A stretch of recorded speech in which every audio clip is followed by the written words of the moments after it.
N5CG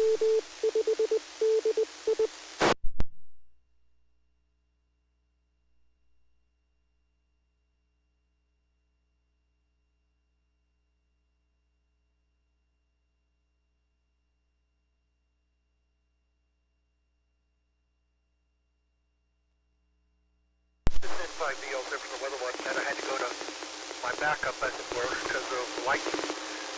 Significant weather advisory. A strong thunderstorm will impact portions of southwestern Lono, northern Jefferson, northeastern Saline, and southern Pulaski County through 9:15 p.m.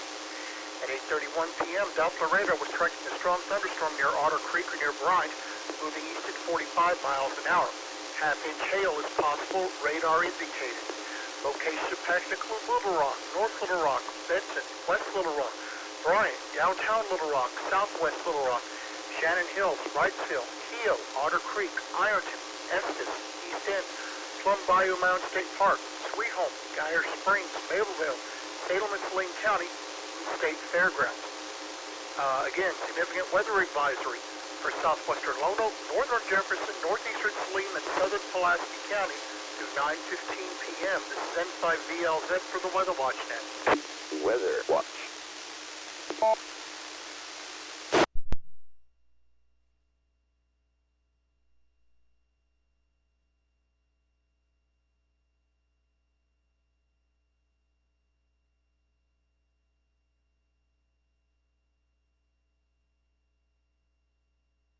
Also to repeat, a strong thunderstorm will impact portions of north central Clark, all of Garland, western Saline, west central Hot Spring, and southeastern Montgomery County through 8:45 p.m. At 8 p.m., Doppler radar was tracking strong thunderstorms along the line from 11 miles northwest of Lake Washington State Park, 8 miles northwest of Myers to near Norman, moving east at 35 miles an hour. Winds in excess of 40 miles an hour and penny-sized hail are possible with these storms. This is radar indicated. Locations impacted include Hot Springs Village, Mountain Pine, Hot Springs Memorial Field, Jessieville, Myers, Lake Washington State Park, Lofton, Rockwell, Gray Lake State Park, Hot Springs National Park, Avant, Bismarck, Oaklawn Racetrack, Lauderdale, Sunshine, Mount Tabor, Royal, Lena Landing Recreation Area, and Point Cedar. Again, significant weather advisory in effect for north central Clark, all of Garland, western Saline, west central Hot Spring, and southeastern Montgomery County through 8:45 p.m. This is N5VLZ for the Weather Watch Net.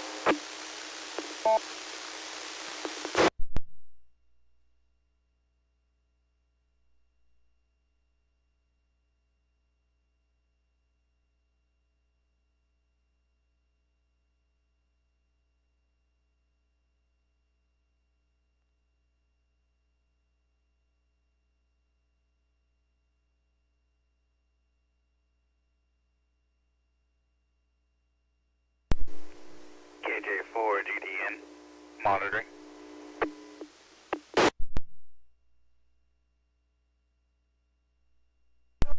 How you doing, K5TL?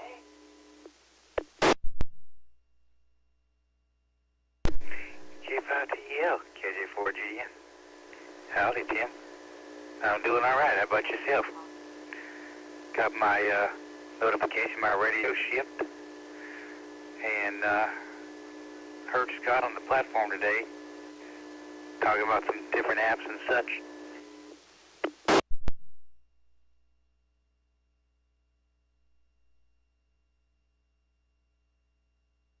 I have missed that. Is there a better one than that? My goodness. Is there a better one than what we're using? Yeah, mine's shipped too. We're just waiting on it to see when it gets here. So I was looking at this Facebook. I guess they're going to allocate. There's a proposal to allocate 17 more GMRS channels. So that's pretty cool. In the VHF band, 30 to 50 megahertz.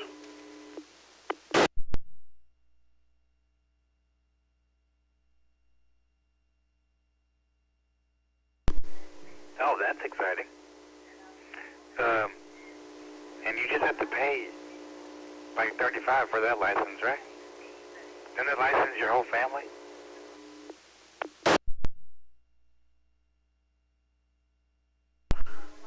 It does, and there's a repeater in Bryant you could use, and there's one in Little Rock, so. But that's the two repeaters that are around you. We have two in Russellville here. We got the Russ Vegas, then there's another guy that has one up.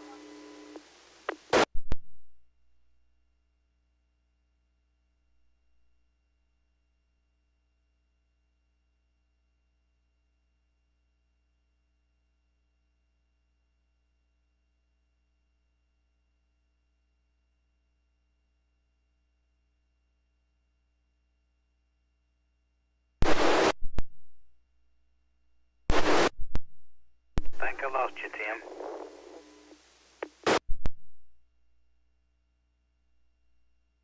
Yes, and we have two repeaters here.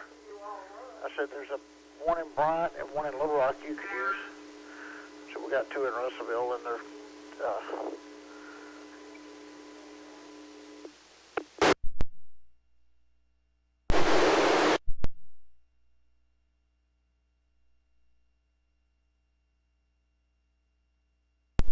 Oh, okay. That'd be neat just to maybe try it. I mean, is it the same? You get a call sign like a ham call, or?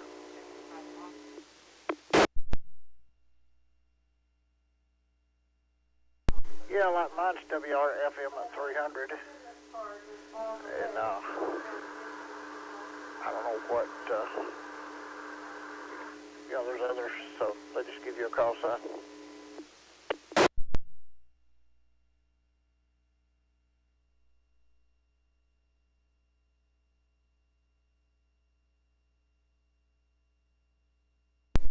Oh, okay.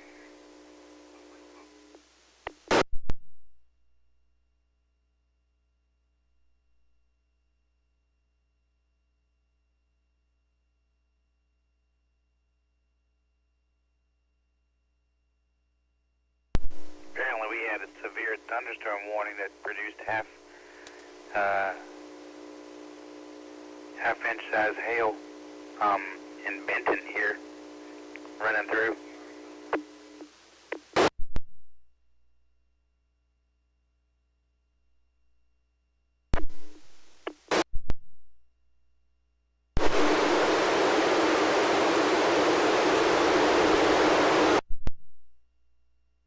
Yeah, let me catch this guy on the other radio. Be right back. K5TL.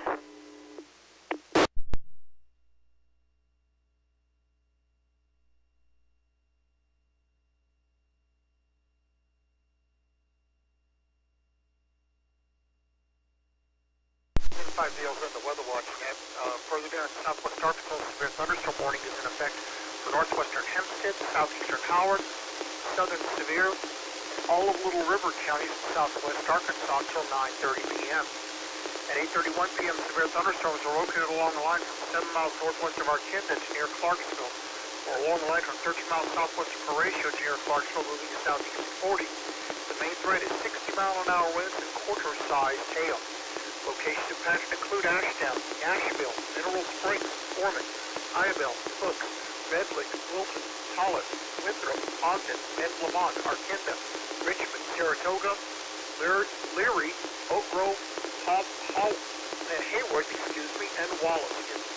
Severe thunderstorm warning far southwest Arkansas until 9:30 p.m. For northwestern Hempstead, southeastern Howard, southern Sevier, of all of Little River County. N5DL set for the weather watch net. Weather watch. Hail size.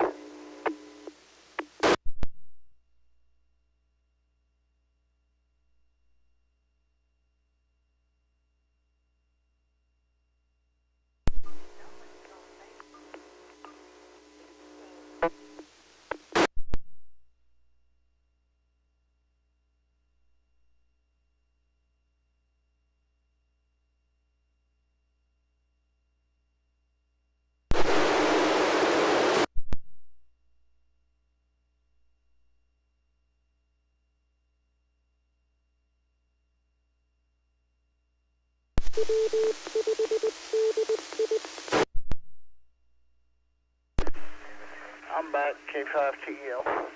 Guy was on one of the new local repeaters up here. Well, not new, but wanted to see if he could get in.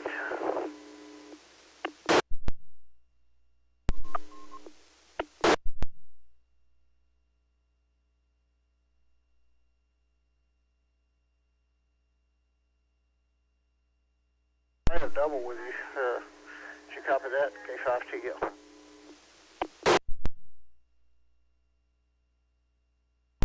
Yeah, I copy it. KG5OLC, I think, was asking about a weather statement about Benton hail down. I was trying to pull it up. It happened at 8:30 or so with a severe thunderstorm warning. Thunderstorms will impact portions of Clark, Central Pike, all of Grant, all of Dallas, southern Garland, all of Hot Springs, southeastern Montgomery counties through 9:30 p.m. At 8:44 p.m., Doppler radar was tracking strong thunderstorms along the line near Hot Springs National Park to Murfreesboro, moving southeast at 45 miles an hour. Hazard is wind gusts up to 50 miles an hour and half-inch hail. This is radar indicated. Locations impacted include Hot Springs Village, Arkadelphia, Malvern, Sheridan, Murfreesboro, Glenwood, Gurdon, Mountain Pine, Rockport, Amity, Caddo Valley, Viola, Hull, Sparkman, Carthage, Prattsville, Hoyt, Perla, and Okolona. Against significant weather advisories for all of Clark, Central Pike, all of Grant, all of Dallas, southern Garland, all of Hot Spring, and southeastern Montgomery County through 9:30 p.m. This is N5DLZ for the Weather Watch Net.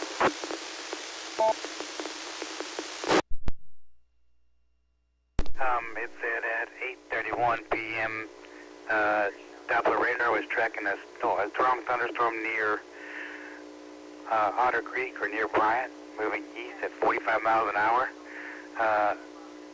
Hazard was half-inch hail. Damage to outdoor objects is possible. Locations: North Little Rock, Benton, West Little Rock, Bryant, downtown, Shannon Hills, Westville, Keogh, Otter Creek, such and such. 4 a.m. That watch extends to northeast Texas to northwest Louisiana. N5DLZ for the Weather Watch Net. I'm using a radar thing on my desktop and phone. I don't know how. I just got the special weather statement that Tim just did for Malvern, so I guess it's not too far behind. But okay, I appreciate it, sir. I'll be back on the side. KJ5OLC.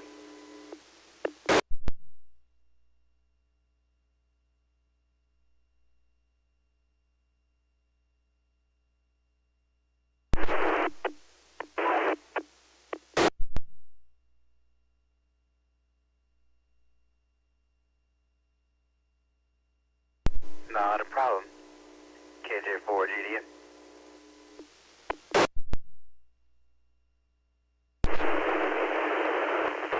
Get up over here and we'll repeater phone try it out. Pretty cool. And see you later there, Andrew. Good to hear from you. Can't talk to you in a while. K5TL.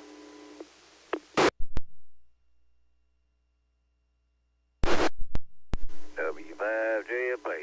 Hey, Andrew, what was that you said about Malvern? I just turned the volume back up on this thing called the tail end of it.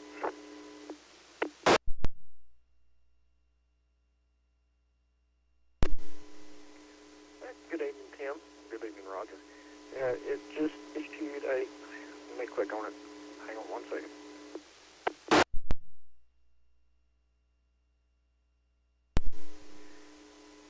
Special weather statement for Malvern.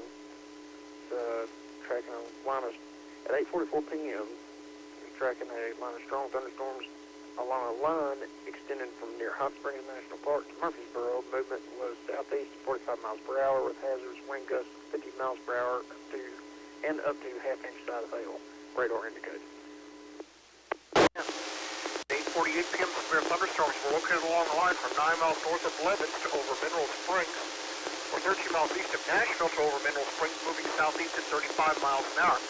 Hazard is 60-mile-an-hour wind gusts and quarter-sized hail. Locations impacted include Hope, Nashville, Prescott, Mineral Springs, Emmett, Levens, Perrytown, Paulette, Fulton, Washington, Saratoga, McCaskill, Ozone, McNabb, Oak Haven, Bright Star, and Bowden. For about, begin severe thunderstorm warning till 9:30 for Hempstead County, southeastern Howard County, northern Nevada County till 9:30. This is N5VLZ on the Weather Watch net. Weather watch. Yeah, I wonder how long it's going to be down.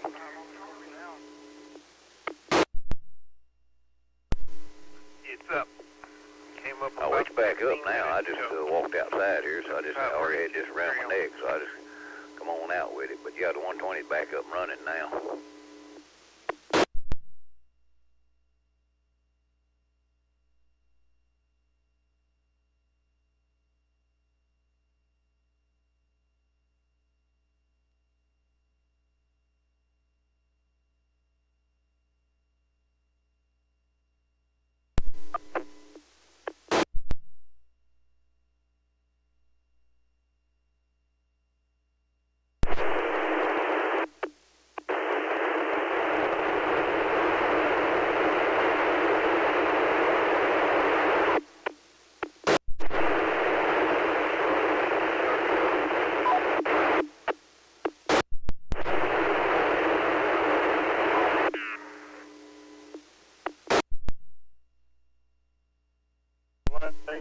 You're on like a bowfin, but not sure you got a courtesy tone or whatever radio you're on. You're not making the repeater at all.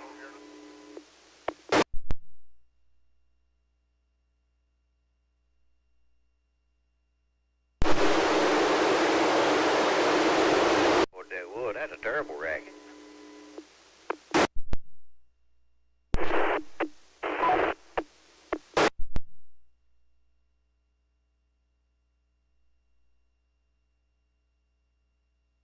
Yeah, I don't know who it is trying to get in there, but they're just not in there. Southwest view,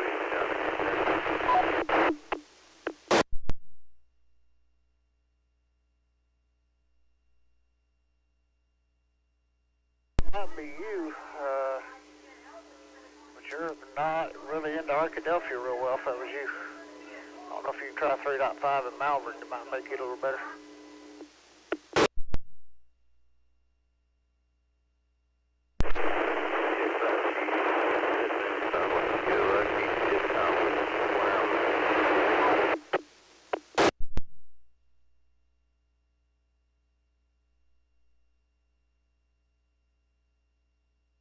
Yeah, when that connector comes in, I'll get you an outside antenna, because not quite in there, but maybe soon. Like I say, if you can find that other 443.5, I guess Eli's got it up. He had a problem with the radio. I don't know if he got it fixed or not. But anyway, go ahead, Justin.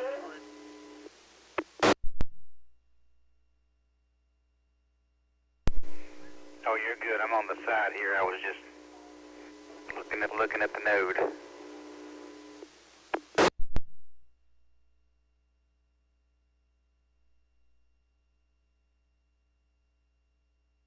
Okay, yeah, I'll listen to your note over there. You sounded real good. I guess you turned all courtesy tones off. Yep, I did, because it kept hanging, and those courtesy tones were causing I just couldn't key up fast enough sometimes, and it just, I just had to turn them off.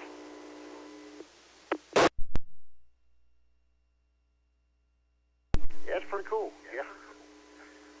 That works out good. Of course, you don't know if you're connected or not, but you really can't tell that anyway with the way the Skywarn Plus is, because with a clear node, it's got the same courtesy beeps.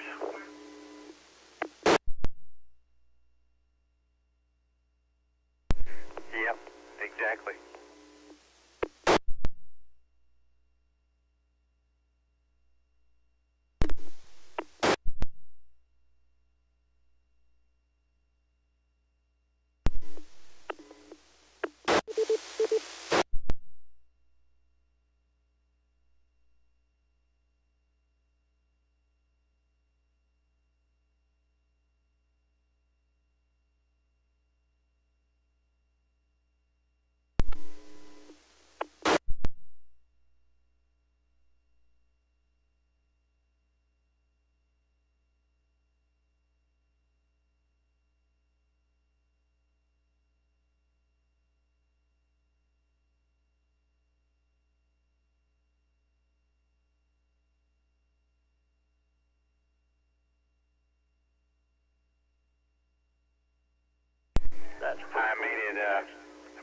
faster a little bit, just so it could be a little bit more efficient.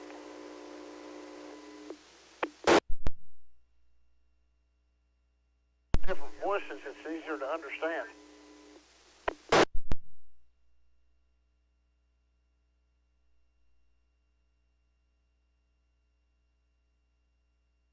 I don't know the DTMF command to get Skywarn Plus to play the special weather statement. I read it earlier, but I don't know how to reread it. I thought it was star 841, but it didn't work. You can try that, what it's supposed to be.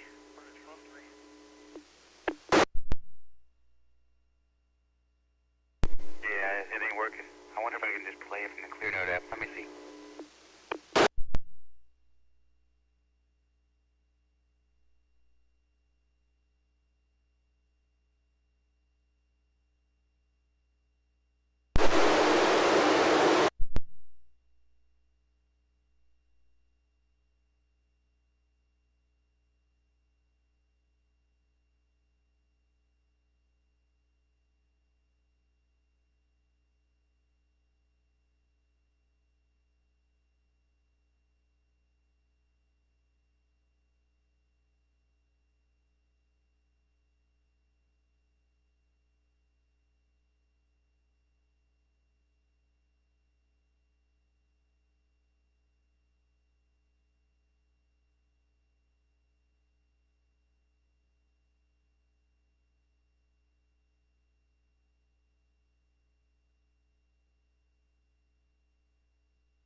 That's pretty cool right there.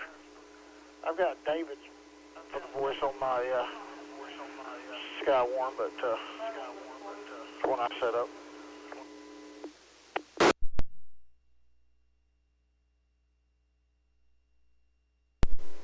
Yep, it is pretty neat. KJ4GDN.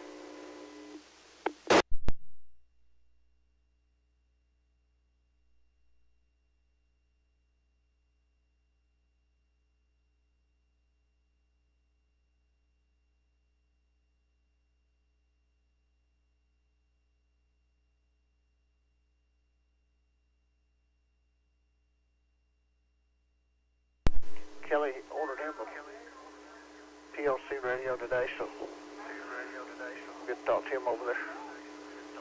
I forgot what model he said he ordered. I had to look back. But anyway, his are probably, he ordered the one with the UHF, VHF in it.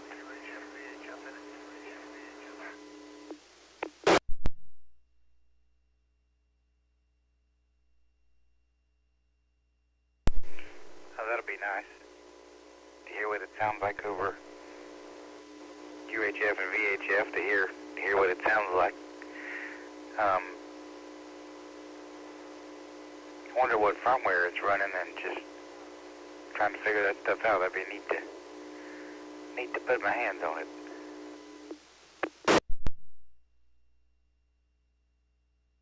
Yeah, that'd be good for Juliet Lima Romeo.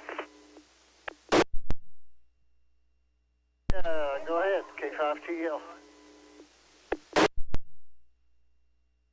Well, Tim, I just got done eating up here at Wright's, had me a steak, and got me a little banana pudding for tomorrow. So I'll be 9 o'clock.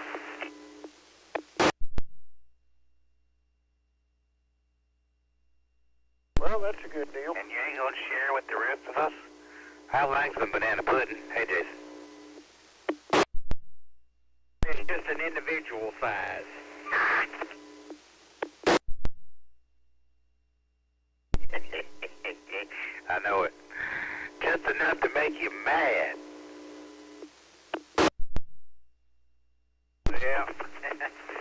y'all carry on. I might switch these radios around tonight. I'm going to do something a little different. We'll catch y'all a little bit later on. But I will be on. Looking forward to ALR.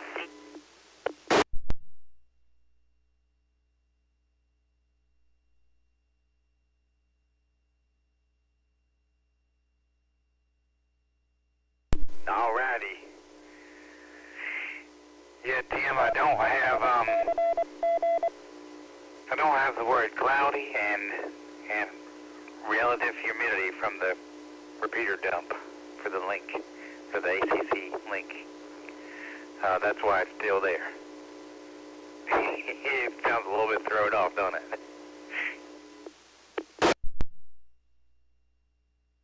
Not really. You know, it wasn't bad at all. And see you later, Jason. Did Scott say of any better app to use, or did you learn anything on that? On those comments that you heard him on earlier? Weather watch. Well, I know he uses the X.I.N platform on the global BTT network.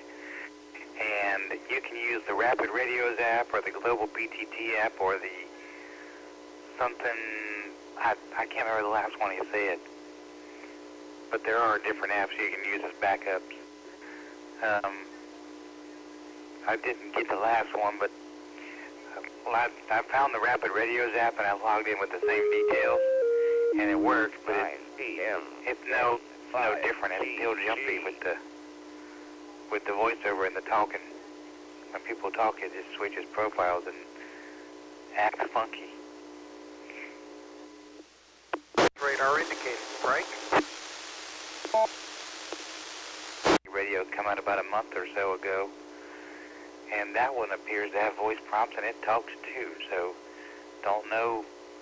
I think, you know how trends get started and this and that, and it sounds like it's still the same Chinese voice, but we know there's a little more competition now, at least. That's what I'm gathering. 35. Hazardous wind gusts up to 50 miles an hour at half-inch hail, and this is radar indicated as well. Break for more. And they're saying,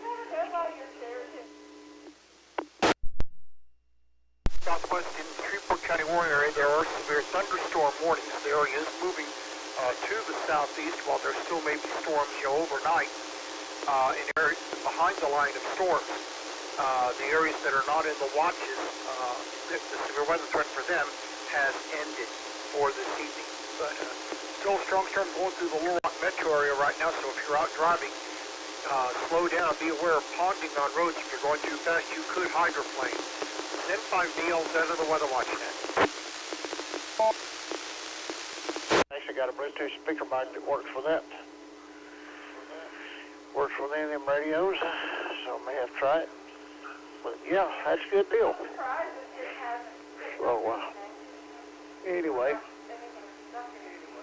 Yeah, the Sunflower channel, you can go online and get their schedule. They had karaoke night. I didn't hear it tonight, but they had it.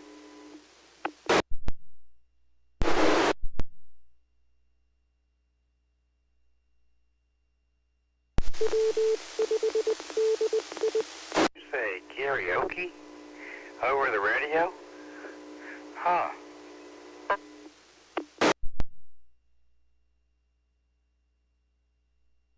Yes, sir. It was on Facebook. They advertised it, so yeah. Anyway. Well, I'm glad the 120 came back up. I got to link my node back up because it's disconnected over there. I see. I had to connect up to Oscom, but on the M1KE, and I've been using it all day, so had that node over there disconnected. So, well, I mean, it disconnected when the power went out. But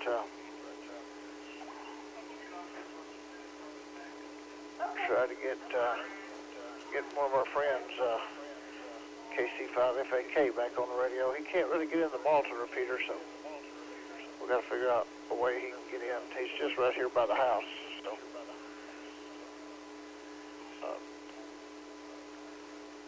I don't think he can hit the node, but we'll set up a crossband until we get something else up going, hopefully soon.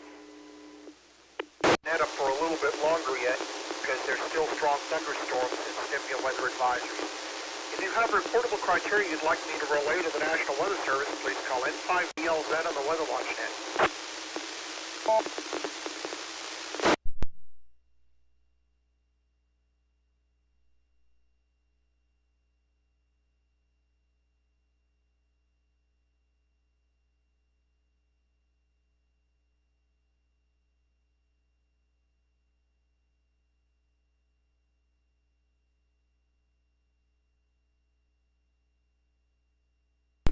I need to figure out my issue with clear node and repeater phone, because when anybody tries to connect inbound to me like you did, it just says unrecognized connected inbound, and it's done that with several different people I know, and they've had that clear node too. My buddy Joseph, it does it to him and does it to me. I don't know why it does it, and I cannot pinpoint it. Echolink works. Other nodes that connect to me inbound work. They identify properly. Repeater phone, even with the switch password and all that stuff, and IDN as a node, it doesn't. Still says unrecognized device, even when you connect it.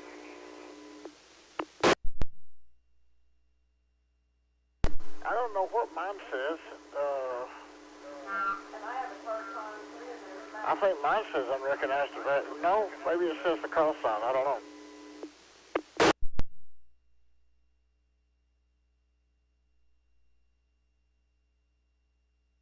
Hey, Tim.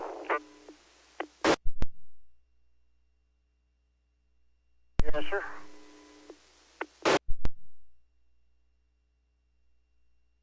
Stick that M1 KM behind my overall bill against my shirt so I can't hear it, but I seen something today that I've never seen before in my life.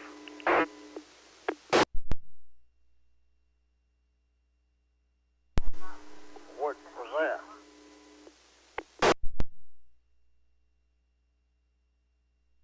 I've seen lightning strikes all my life, but I was on the way to work and about 6 telephone poles or power poles ahead of me. On the left-hand side of the road, the lightning struck one of them power poles. Apparently it didn't do any damage to the pole. I looked at it, as I went back through, and all the lines are still connected. But one pole looked like it was drier than the rest of them. But that lightning bolt was yellow as it come down to it. But the minute it touched it, it turned the prettiest blue-green I ever seen all the way up through the sky.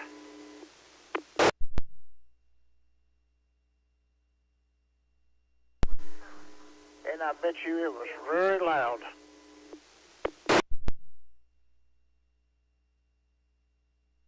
Well, I don't know. I had the windows up, and of course it was raining a little bit, and I had the radio going, the two-way, and there's a lot of road noise in that little car because it's so small, you know. But I imagine if you were standing there close to it, it was extremely loud. But it went from bright yellow to pretty blue-green just instantly. The whole entire lightning bolt changed colors. I said, that's something I've never seen before. That is fascinating.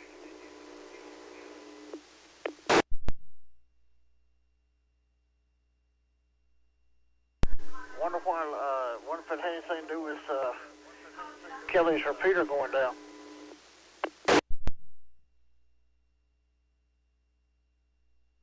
I don't know. That was going back closer to Malvern. I don't think that would have affected, because it didn't affect anything here at work, and we're between that and Kelly's repeater. Apparently they had a different outage up here, but they said that there was a lot of places there in Malvern without power. But I don't know if it was due to that or due to something else, or lightning struck something else somewhere or what, you know. But that was amazing to watch it, to see it happen. I mean, it just happened within 1.5 seconds and it was gone.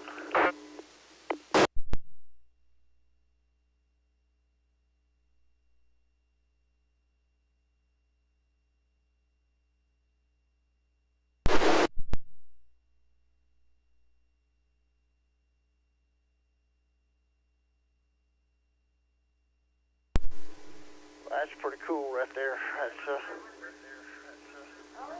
well, we'll have to wait and see what we get the rest of the weekend. They think for western Arkansas and all, they say tomorrow and maybe Sunday and Monday, so we'll see. We got some good rain today. It's still raining here. I just started back just a few minutes ago, but everything's good and soaked right now, but that probably won't be enough to quench it very long. But I wonder, is Andrew still out here? Portion of Pulaski County will expire in about 5 minutes. Further to the southwest, went from Saline County all the way down past Arkadelphia. That warning won't expire for about another 19 minutes. However, that line of thunderstorms is just about to I-30 crossing it, so if you're traveling toward Texarkana tonight, as Snoopy of Peanuts fame wrote in his novel, it will be a dark and stormy night. We'll have heavy rain and thunderstorms all the way down to Texarkana.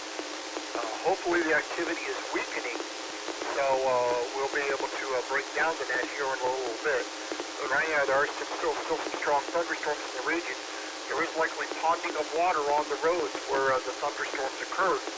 So slow down, because if you're going too fast, you could hydroplane and wreck. N5BLZ for the Weather Watch Net. If you have any reportable criteria you would like me to relay to the National Weather Service, please call N5BLZ. Weather watch. Okay, so it is. Sorry, I guess I doubled it, but so that is what they're reading real time. Yes, sir. All you got to do is when you pull that page up, it's from the what is that? DuPage College of Meteorology is where it comes from. But that's the same thing that they read over the NOAA weather radio on the warnings and advisories and stuff like that. I think it's just the warnings only. But it's current, real-time, instant, and all you got to do is click on, like if it says Little Rock up at the top of the page, on that list of blue, all the city names will be blue. You just click on Little Rock and it'll bring up the, whatever it was, and you can go down and it covers Shreveport. I don't know, quite a few states. I don't think every state, but it covers all the states around here.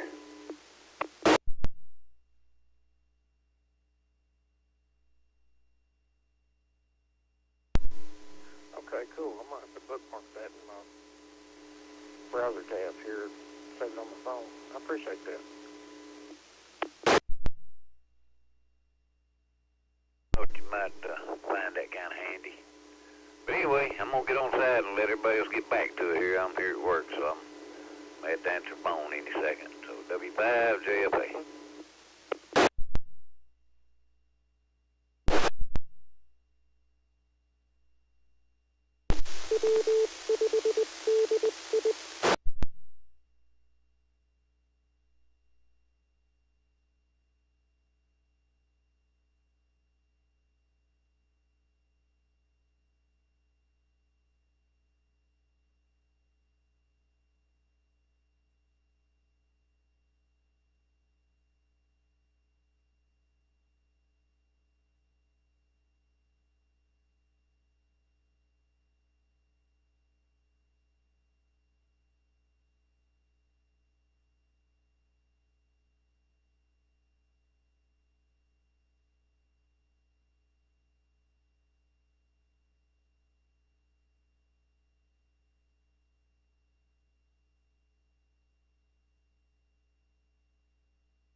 Okay, I had to turn off my Wi-Fi because it won't let me connect from node to node in my own house.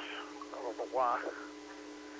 But I did try to connect to mine, and it did say the call sign using repeater phone.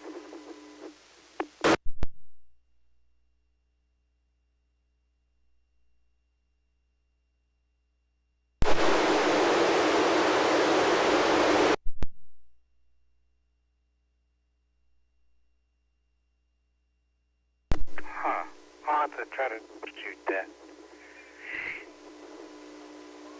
I got a phone call real quick. I'll be right back on the side. KJ4GDN.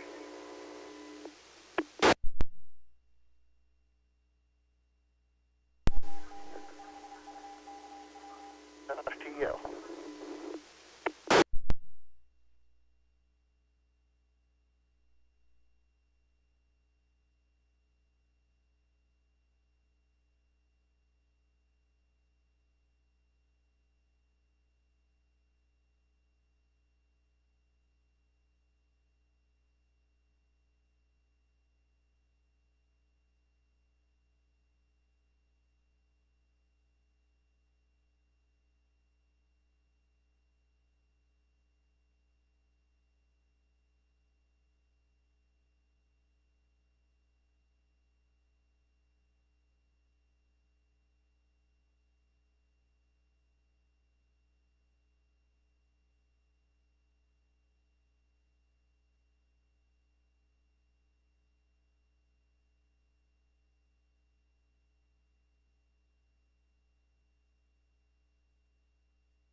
RTL testing.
N5BL's in for the weather watch now with the new significant weather advisory. Strong thunderstorms will impact portions of northwestern Cleveland, southeastern Clark, southwestern Grant, northwestern Calhoun, all of Dallas, all of Washita, southeastern Hot Spring County through 10:15 p.m. At 9:33 p.m., Doppler radar was tracking strong thunderstorms along a line from near Field, 7 miles southeast of Ridgewood, to near Bluff City, moving southeast at 30 miles an hour.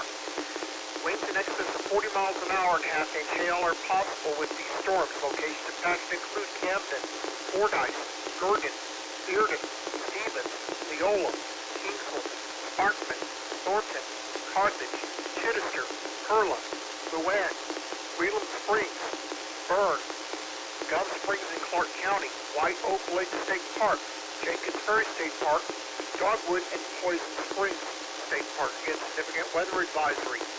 Northwestern Cleveland, southeastern Clark, southwestern Grant, northwestern Calhoun, all of Dallas, all of Washington, southeastern Hot Spring counties at 10:15 p.m. N5BLZ on the Weather Watch net. Weather watch.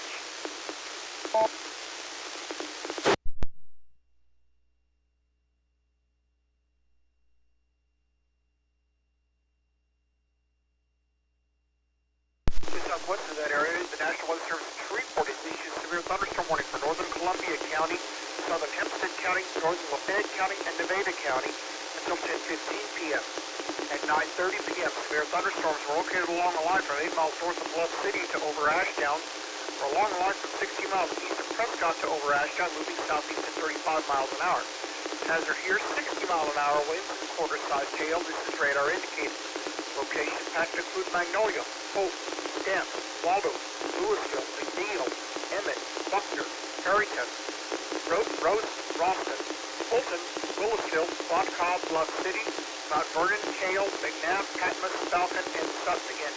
Severe thunderstorm warning until 10:15 p.m. for northern Columbia County, southern Hempstead County, northern Lafayette County, and all of Nevada County.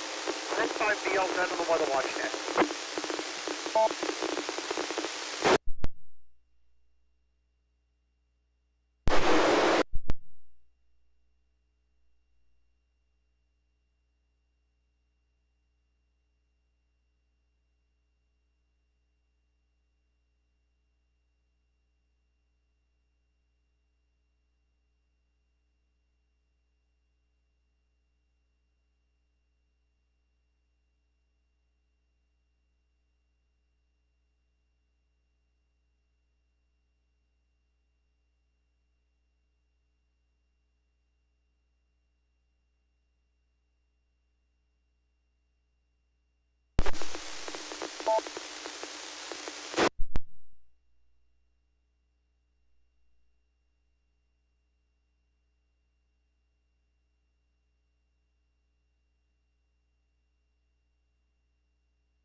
Roger. I'm doing good.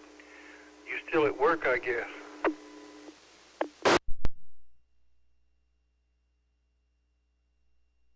Yeah, sir. They ain't released me yet, but I'm hoping it won't be long.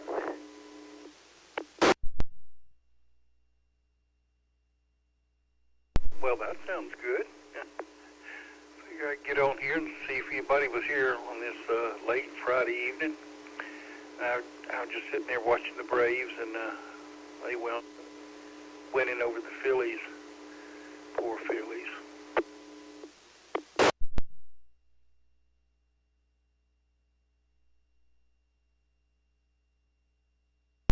Yeah, Roger. Yeah, we had back when I was in the Army, they had a saying that that's what the Army stood for. Ain't released me yet.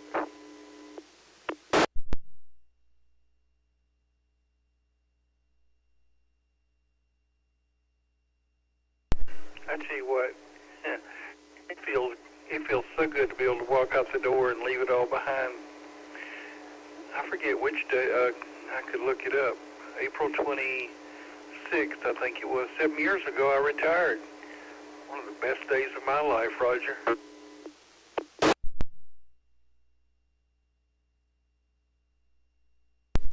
Yeah, I got a couple more years before I can even stand a chance at it. But if I can draw enough to live on at 62, I'll take it then.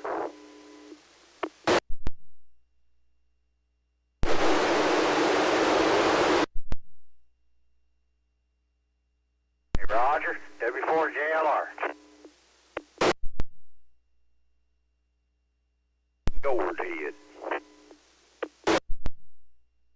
Here's none of that 62 nonsense. There's a guy in Georgia. He's an engineer. He's 73, I believe, and still working every week.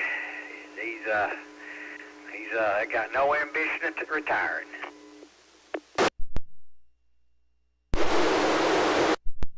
That's got to be a man that just entirely, absolutely loves his job and don't want to do nothing else, not even go fishing.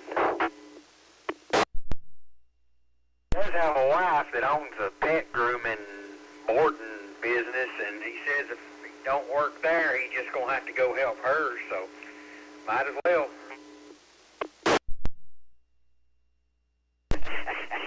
Yeah, that may be a strategy there.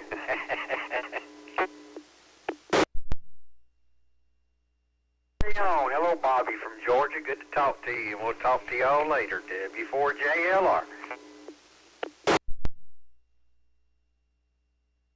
Well, hey there, Jason. I was about to key up and say hello to you, too. There's a guy, I saw him today in our building as I was moving around.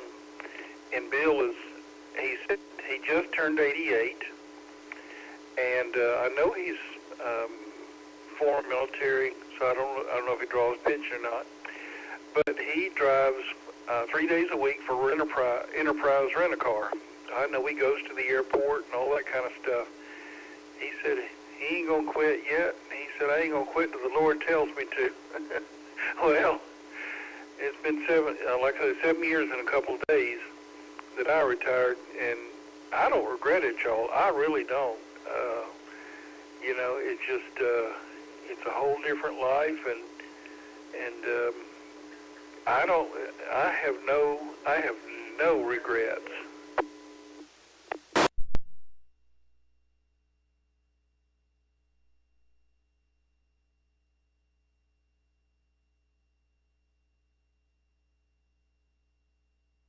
Well, as soon as I do retire, me and that camper's going to have a workout.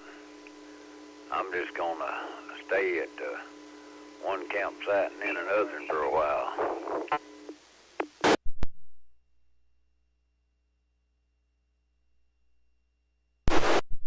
You might even make your way eastbound and down over here to Georgia, Roger. How about that? I don't know if I wonder that for, but it's a possibility. You never can tell. But I won't have nothing to do but just go where I want to go. Come back when I get ready.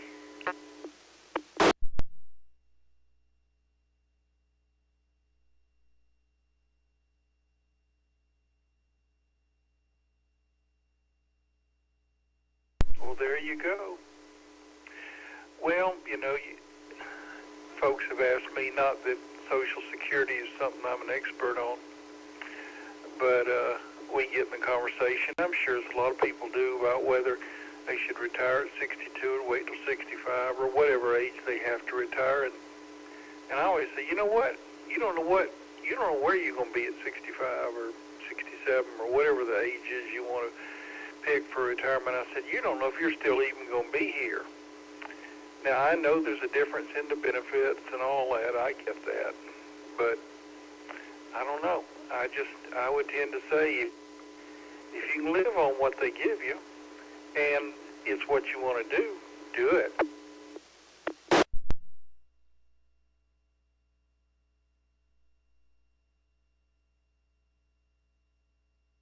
Yes, sir, that's kind of the way I look at it. Like I said, I ain't the best of health, but I'm better than some folks, but you ain't getting no healthier. I mean, you're steadily going downhill each year once you reach that point. So, like you said, 62, by 63 or 64, you might start going downhill fast, and there you'd be. So my buddy said, he figured it up, that if he's got, say, 20 to 30 more years to live, or 20 more years to live, he said he'd draw more money retiring at 62 than he would if he worked to 65 or 67. He said you get more money out of each check, but you ain't got as long to live because you done burned up another 4, 5, 6 years of it there.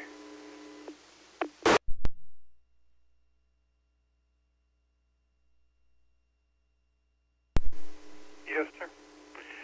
And I think it depends on the person, and their family, what, that comes into play. But, I think of an instance there. My wife's sister lives up in North Carolina, and her husband passed away a year and a half ago. And he retired and had to retire medically in his 50s.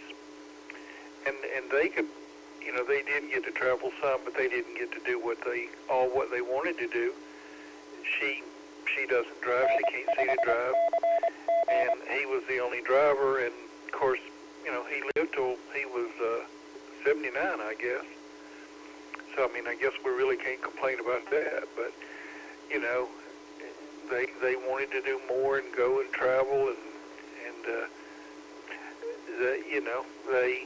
they did some, but they didn't get to do near what they wanted to do.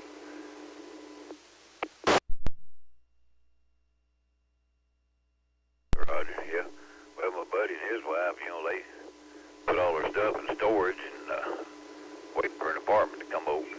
And decided they're just going to stay in their little camper and go from campground to campground. So I went down there. They stayed for 2 weeks. I went down there and stayed a week, And just looking at the way they living and everything, it's just total freedom. You do what you want to do when you want to do it. You go to bed when you want. You get up when you want. You ain't got no schedule to worry with. And I thought, man, this has got to be the life right here. I just sat around and talk and visit, go take a nap, and come back and visit some more. Pick something to eat, have a good old time.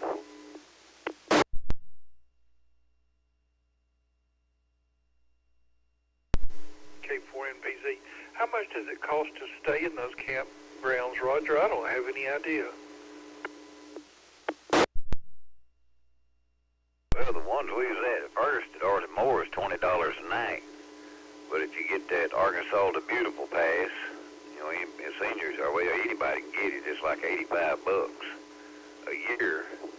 But then all your campsites, if it's a Corps of Engineer campsites, you get them for half price. So he's paying $10 a night, and I'm paying $20 a night. And I just don't camp enough right now to warrant getting one of those passes. But like the one he's at now, it's $24 a night, so he's getting it for half of that, $12, So it's not really that bad.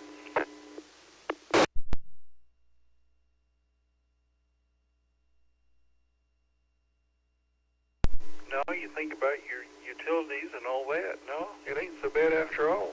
That sounds like a pretty good thing. Well, all them fires over here in Georgia, they're down in southeast Georgia, and y'all have heard Bruce on the net. See what's, oh heck, what's the Bruce's call? I'll think of it in a minute. KW4HS. Why in the world couldn't I think of that? Well, we ain't even going to ask that question. KW4HS. That's Bruce Davis down in Nahunta. And Brantley County is the county that he lives. He's right in the middle of it, y'all. He hasn't had to evacuate or anything of that nature, but they're talking about if it jumps the river, there's a river down there that divides it, and I can't think of what it's called.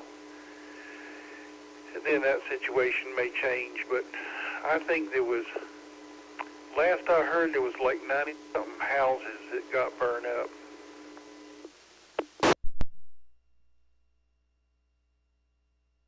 Yeah, Roger. Yeah. Maybe things will work out for him there.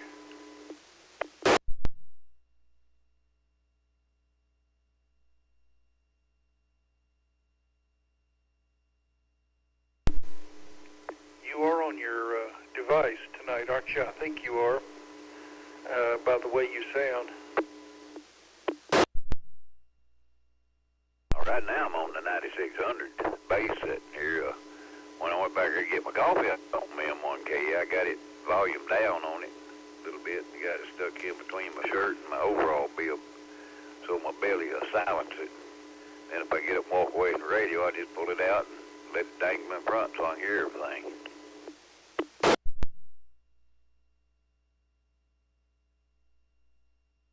Well, I got one coming next week.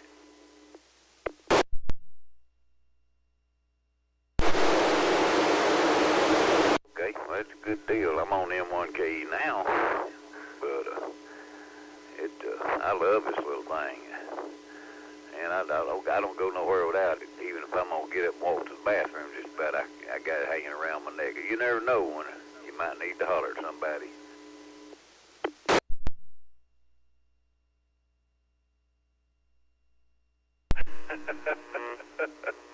Well, I guess that's true too. You know what? I've enjoyed my 9600. Now you told me, see if you can do this again. You told me how, and if you go, I got to write it down. So give me a second if you do. You and I were talking about scanning channels, not channels you've got programmed in now, but like two frequencies, like the 440 band between 440 and 442. And I think you told me you figured out how to do that. Is that correct? Moving east at 50 miles an hour. Hazard is 60 mile an hour wind gust quarter-size tail. This is radar indicated. Locations impacted include Camden, Stevens, Chittister, Luann, Poison Springs State Park, Collindale, White Oak Lake State Park, Highland Industrial Park, East Camden, Delhi, Harmony Grove, Kirkland, Reeder, Bridgeport, Elliott, Crossroads in Washita County, Locust Bayou, Troy, Fairview in Washita County, and Warner. Again, that's a severe thunderstorm warning until 10:45 p.m. for South Central Clark County, West Central Calhoun County, and Washita County. N5BLZ on the Weather Watch net. Weather watch. No, sir. I got the 9600. I was thinking you did, because me and you were talking about it, and I think we was both playing around with the display at the same time there, but so you got the M1KE on the way. Roger, Roger. You didn't call my name. That's what the old grandma said on that, nutty professor, I think it was. But anyway, yeah, well, that's a good deal. I guarantee you won't regret it, not one bit. But I've been trying to order me 2 more than 9600s, and right now they're unavailable. I've been checking every day this whole last week, and I ain't found them where I can get them yet.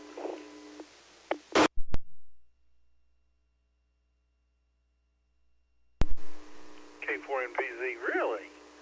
Can't believe they're out of stock. Did you call them and talk to them?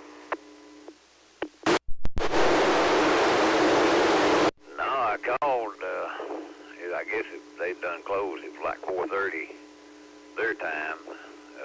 I think it was yesterday when I was down there sitting around the camp with my buddy. I called them on the phone and left a message saying I was interested in them and so whatever. So, but they never have called me back. So they were done closed, I guess. That include Magnolia, Hope, Camp, Waldo, Louisville, McNeil, Emmett, Buckner, Terrytown, Ruston, Fulton, Louisville, Broadcom, Bluff City, Mount Vernon, Hale, McNabb, Patmos, Falcon, and Sutton. Again, severe thunderstorm warning for about another 12 minutes for northern Columbia, southern Hempstead, northern Lafayette, and Nevada counties in southwestern Arkansas. Just recently issued a severe thunderstorm warning for south central Clark, west central Calhoun, and Washington County until 10:45 p.m. At 9:59 p.m., severe thunderstorm was located 8 miles east of Boston, or 14 miles north of McNeil, moving east at 50 miles an hour. Hazard 60-mile-an-hour wind gusts and quarter-sized hail. Right? Or they are currently unavailable. Check back at a later stage. Land, Poison Springs State Park, Collindale, White Oak Lake State Park, Outer Industrial Park, East Camden, Delhi, Harmony Grove, Kirkland, Reeder, Bridgeport, Elliott, Crossroads in Washita County, Locust Bayou, Troy, Fairview in Washita County, and Warner. Again, severe thunderstorm warning for south central Clark, west central Calhoun, and Washita County until 10:45 p.m. The only other real advisory, mainly in Arkansas now, a significant weather advisory for northwestern Cleveland, southeastern Clark, southwestern Grant, northwestern Calhoun, all of Dallas, all of Washita, and southeastern Hot Spring counties until 10:15 p.m. Break. Told me, I guess it was Tim, said Stephen wanted me to do one, but I hadn't heard nothing about it. The open 7 miles southeast of Ridgewood, near Bluff City, moving southeast at 30 miles an hour.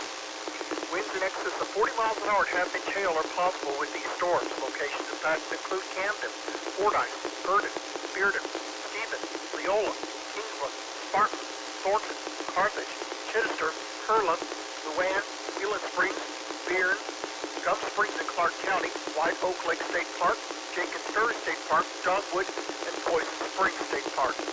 Again, significant weather advisory for northwestern Cleveland, southeastern Clark, southwestern Grant, northwestern Calhoun, Dallas, Washita, and southeastern Hot Spring counties till 10:15 p.m. 3 counties are southwest Arkansas, all in the Shreveport County warning area, remain under a severe thunderstorm watch until 4 a.m. This is N5BL7, the Weather Watch Net. And, all the smart people that I know, all the blind operators that are smart, that have dealt with it. I think I've got pretty well figured out. The OpenSpot 4 Pro is very similar as far as programming is concerned. It doesn't have a mic tab. But otherwise, I think it's pretty well similar, and I've got one of those, and I've programmed it. So, anyway, we'll see how well I really do once it gets here. So, I'm excited. I am. I will enjoy it. There's no doubt about it. K4NPZ Friday.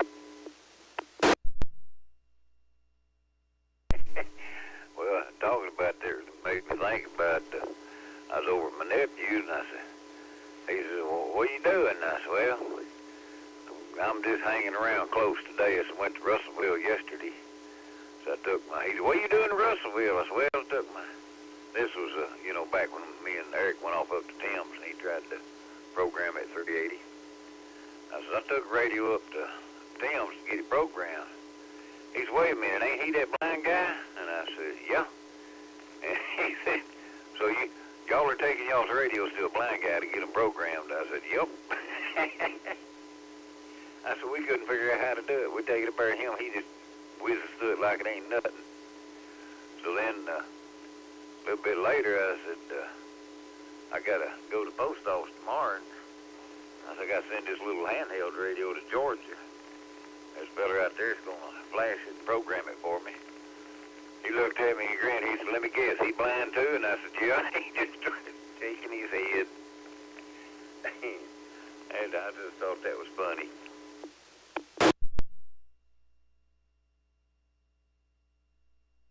Well, it is. Oh, well. Well, I guess we all have our talents or something like that. So anyway, yeah, that's funny. I got to see my first N5CG the other week when you've heard him on the net, Chuck KQ4EZN. He's in Kentucky, and he came down here to Georgia to take his aunt to a wedding. And he came by and we went and ate Mexican food, and he showed me his N5CG, and I made a call on it. And he asked me, he said, "You want me to bring it back over?" I said, "No, you probably better not, because I might try to take it from you." But anyway, yeah, it's a neat device. And I wondered, I have thought that I've got the 4 Pro. I thought, what will I really use it? And I thought, I don't know, and I may part company with it. I don't know. I haven't decided yet, but I just might. You know how I am about devices,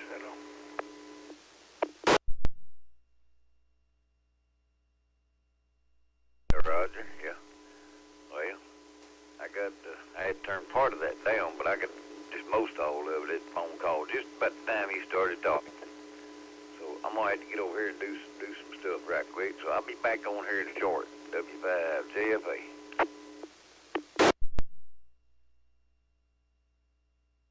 Okay, Roger. Good to catch up with you. You probably go do your exit paperwork or whatever you want to call it, because it's near about time to go running out the door. Talk to you later on. K4 and PZ. No, I didn't have a clue what time it was. You said that, and I looked up at the clock. It is about time. I got to go put my stuff in my locker and open the back door and get the paperwork all done. So, yeah, I'll catch you on here a little bit after 11 there when I start down the road, or maybe a little bit before 11, hopefully.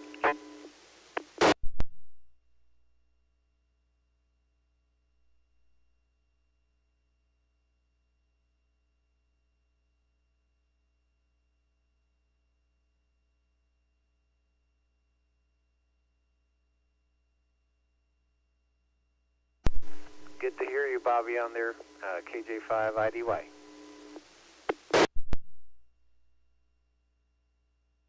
Well, hey, John. Good to hear you. How are y'all doing this evening?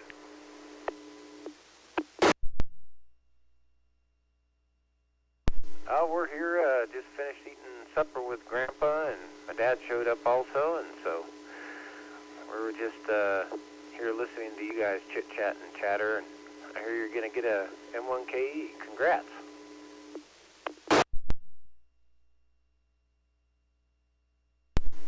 Thank you, sir. I hope it sounds half as good as what yours is sounding tonight. Yeah, I was telling, I guess you heard me talking about Bruce over in southeast Georgia. He's right in those fires. I mean, he's not in danger or doesn't have to evacuate, but it's in his county. It's a little county, Brantley County, Georgia.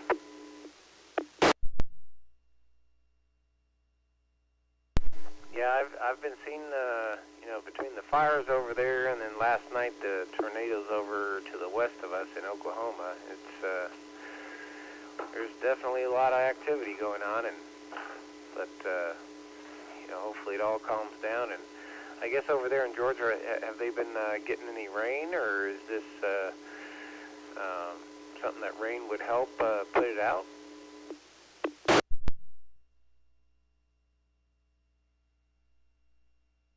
John, they were supposed to get some rain, and yeah, that would help a whole lot.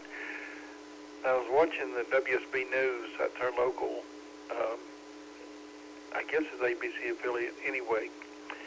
And I think it said 39,000 acres, I believe is what we heard, had been burnt so far. It's down in the, not too far from the Okefenokee swamp in southeastern corner of Georgia, just up from the Florida line is where that is.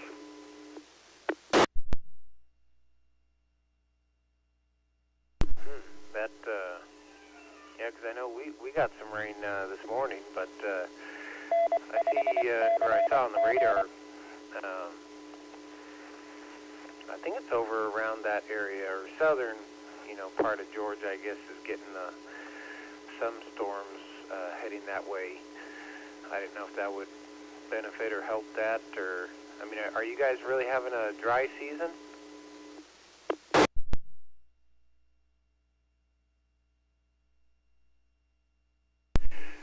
Yeah, they are down there, and I don't think we've had quite as bad here.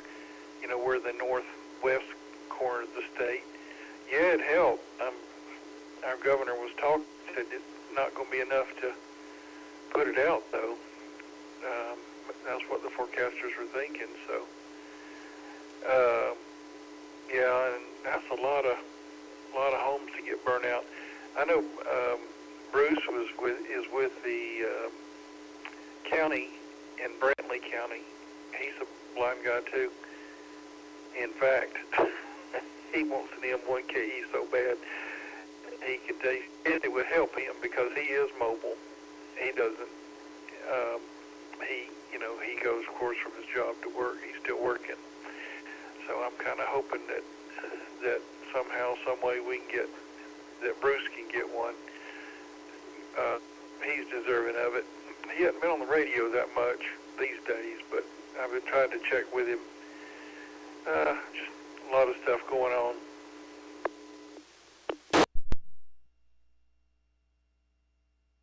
Oh yeah, no, I know. That's a fact. I know, like, we're having our Ham Fest tomorrow here in Mountain Home, Arkansas, so we got a lot of preparations and stuff like that we've been handling and dealing with. And actually this afternoon I had mine turned on, my M1KE in my hand, and WX0X down in Little Rock started the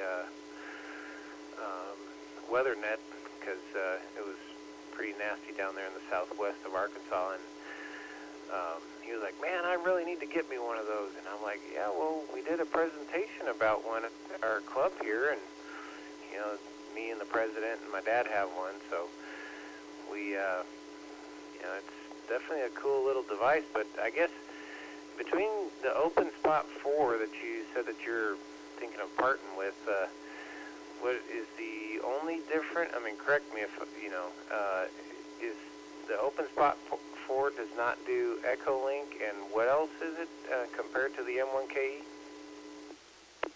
Locations impacted include Camden, Stevens, Chittister, Luann, Poison Springs State Park, Collindale, White Oak Lake State Park, Highland Industrial Park, East Camden, Delhi, Harmony Grove, Kirkland, Reeder, Frenchport, Elliott, Crossroads in Washita County, Locust Bight, Troy, Fairview in Washita County, and Warner. Again, severe thunderstorm warning continues for about another 29 minutes for South Central Clark, West Central Calhoun, and all of Washita counties in southwest Arkansas. Severe thunderstorm watch remains in effect for 3 counties in southwest Arkansas, Columbia, Lafayette, and Miller counties until 4 a.m. Otherwise, all the other watches and warnings have been allowed to expire. But we're going to stay here for just a little bit longer. Oop, we just got another one. I spoke too soon again. Let me reset, and I'll read this new significant weather advisory. Break. Weather watch. Yeah, for a fact, yeah, KG5DI for ID. I guess I forgot. Yeah, no, like Roger was saying, yeah, if it wasn't for Tim, I don't think I was going to be able to get, I don't remember, it was the DMR, trying to get the DMR hooked up on that. But Yeah, and I know the open spot you have to have a radio, but if I'm not mistaken, the open spot for your battery life is going to be a lot better or more than the M1KE. So, but yeah, I forgot All-Star is the other one. So it's Echolink and All-Star that the open spot doesn't do. But I guess if you had, repeater phone on your iPad or phone or something in Echolink, you can access All-Star and Echolink. Because I saw they were on sale back a while ago in the open spot 4, and I was like, man, that'd be cool. But then I was like, no, I think it does less. And of course, like you say, you have to have an HT, a DMR-capable HT to get into it. But yeah, that's and I guess, like, how far away can you have the open spot from your HT and it still key up or get in? Or I guess that would depend on the wattage that you have the HT set to, right?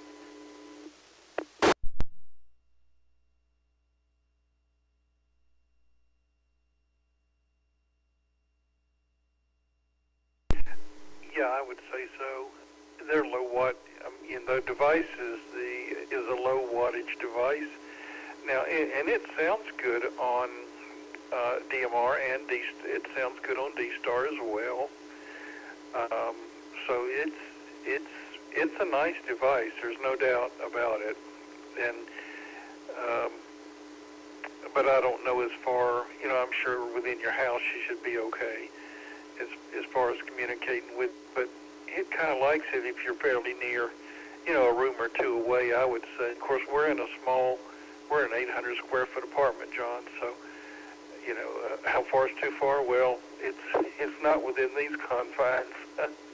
I've never taken it out. I've never had it, I've never taken it mobile or outside or anything of that nature. But it's it's a very small little unit. Oh, let me see. Now, of course, I've seen the M1KE once. I'd say it's probably a third of the size of what that is. I mean, it's a little bitty unit. And, that battery will last you forever. No doubt about it.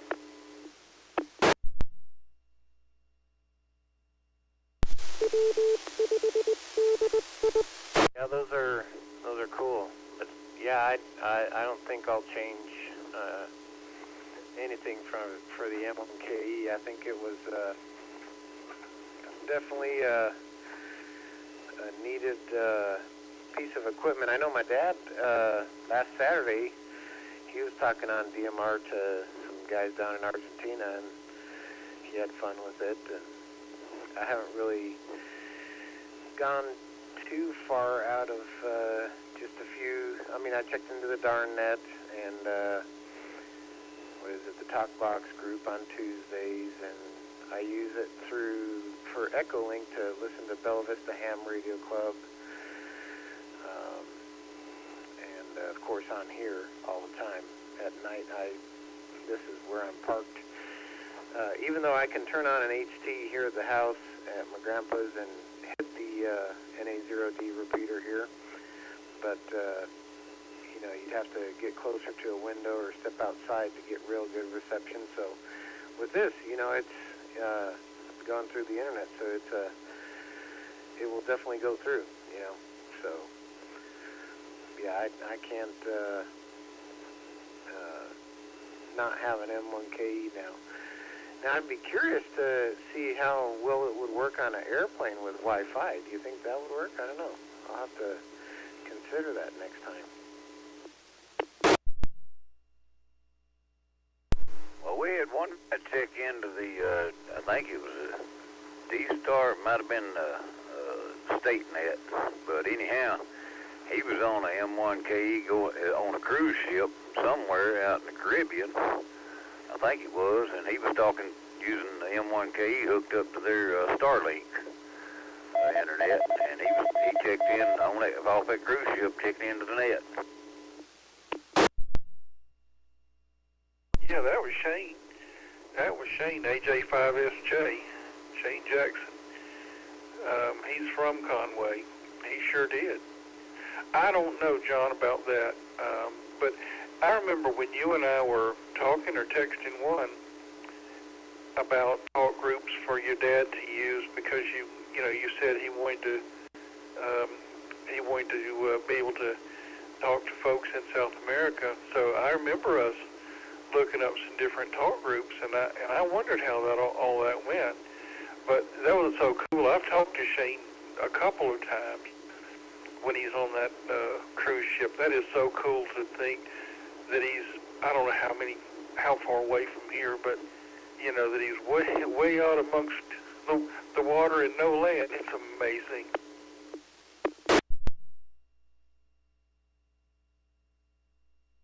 Oh yeah, no, for sure. Yeah, Shane, I remember hearing him do that, and I know it worked fine with Starlink because that's what I have at my house in Gassville, and I've talked to you and on the M1K through Starlink and streaming, watching movie and all kinds of other devices hooked up to just a residential, just regular Starlink. Yeah, I guess I'm going to have to try to do some more testing on stuff. And I have a Cricket hotspot, and I know it works fine with that, too, when I'm mobile, driving around. Because I don't have hotspot capability on my cell phone like Roger does. But, yeah, it's definitely a pretty cool little thing. And, on a cruise ship, being so far away, like, I've talked to my dad. He was in Lima, Peru, through the Echolink app on his phone, hooked up to the airport's Wi-Fi. He hooked up to the NA0D, and I was talking to him on an HT here in Mountain Home, using an HT going through Chris's repeater, and that was pretty cool with the Echolink. Of course, that was before we got M1Ks and all that stuff, so it's pretty cool to talk to people, and I think the main reason why we don't see as much activity in Argentina for the DMR and everything is because it's so tech savvy and new, and it's they're just getting up to par on that in the ham world down there too. KG5DI for ID.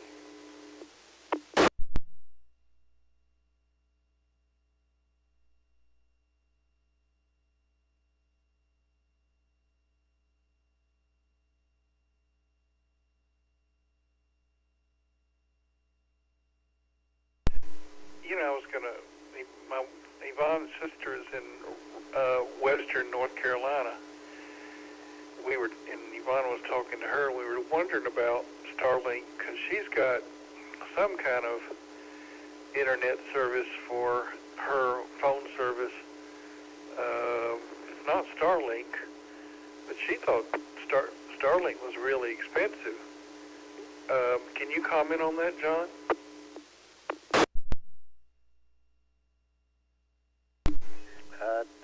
I do know that I have a the landline VoIP phone hooked into mine also all the time.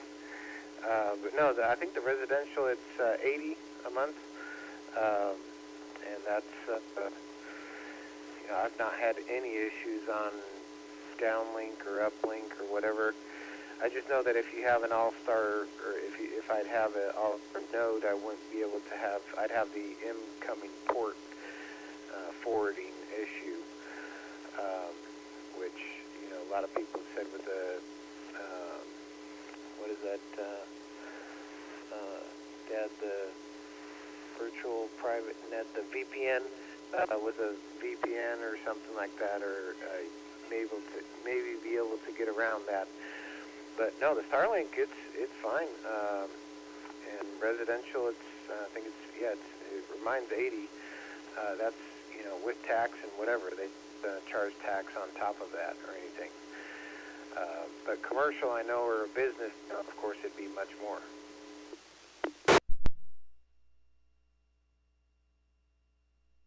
Well, John, she's in rural North Carolina around Robbinsville.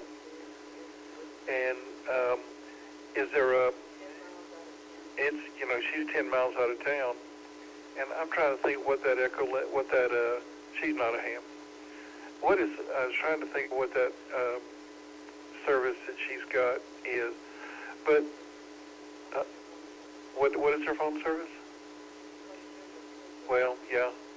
Do they charge to hook up? Is there a hookup charge you got to pay as well, John? I didn't have a hookup charge. The only thing that and actually when I got it, it was instead of, sometimes they run promotions in certain zip codes, so it'd be something to check there. But when I got mine, the equipment I got for free. The only thing I had to pay was the shipping, which was like $17 or something like that. It was under $20 for the shipping, and I wasn't billed until 30 days after I hooked it up. So it was basically like the first month free. But of course, you can, if it doesn't work out, you can send it back. They'll send you a label and you know, no charge to you. You just lose the shipping to you. But otherwise, sometimes, you know, there was a time I was looking at it and they're like $300 or $250 to buy the device. But so like in my case, if I want to leave, I have to send them back the equipment. Sometimes, in the past, I was going to purchase the equipment, and then, you know, it's mine. And of course, if there's any defect or issue or whatever with the equipment, they will replace it under warranty. And it's not like a 6-month or 1-year warranty. It's pretty much a lifetime warranty. They back their product, is what I read on the small print. You know, those lovely pages and pages of terms and conditions that you accept. But now I do not know how the Mini works, and I think Stephen would be able to answer that, and the roaming. Mine's fixed at my house. I know they have a different plan that you can have roaming, so like you could slap it on top of your car and drive anywhere. That may be more expensive or cheaper, I don't know. But K5SWT, he'd probably be able to input on the roaming, because I know he has one on his camper, I think he said.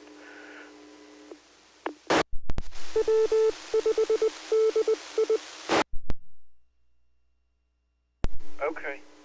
Yeah, she would need, because for HughesNet, that's what she's got. I couldn't think of it. That's what she's got for phone service, and I think internet as well. And it's horrible. It's bad, bad, bad. Roger, you motoring toward home or pedaling home?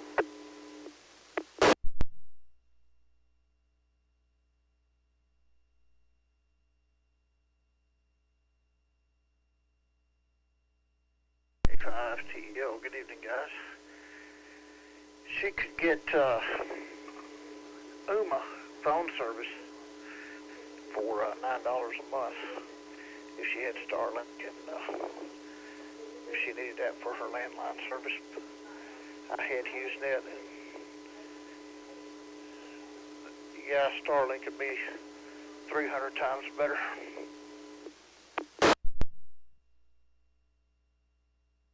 This is N5CG, the Weather Watch Net.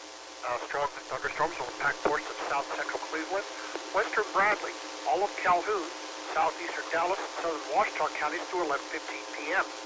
At 10:29 p.m., Doppler radar was tracking strong thunderstorms along the line from near Fordyce to Highland Industrial Park to near Luann to Mount Holly, moving southeast at 40 miles an hour. Hazards wind in excess of 40 miles an hour and half-inch hail.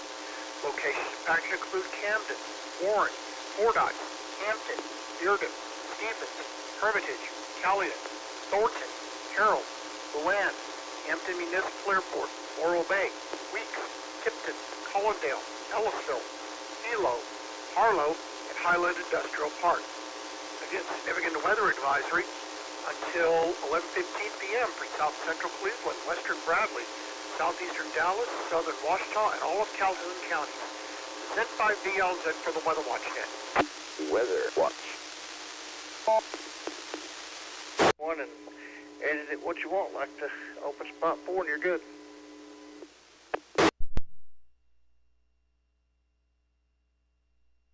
Okay. Tim, I was listening on the podcast, and you probably know because you would set it up the way isn't there a favorites list that under the tools tab that I don't know if it's for DMR or if it's for All-Star or what it's for, but can you have a list of favorites that you can access? And I'm sure you'd have to do it through, your phone or your computer, since I'm sure we can't do that on the device itself, of course. But am I thinking right on that? Is that correct? I haven't figured out one for the All-Star, but there is for DMR. For Brandmeister, you get the API key, and you can do the same thing on the OpenSpot 4 Pro. You just go in and where it gives you your talk groups, like disconnect is 4,000. Well, you can get up to like 12 different ones, and you can put your talk groups in it and set them up that way.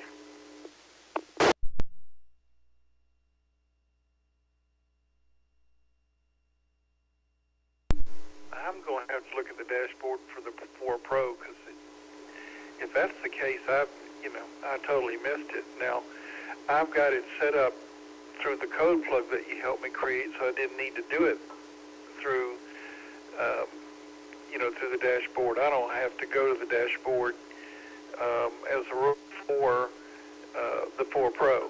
I don't at all, because the way you helped me set up the code plug. But anyway, I didn't know, so I'm looking forward to it. I'm excited. Bobby, if you think you missed it, I missed it, and that's something that I definitely need to get either with Dave or somebody about those talk groups for the DMR on the M1KE, but I'll let you guys master that, and then you guys can teach me KG5DI.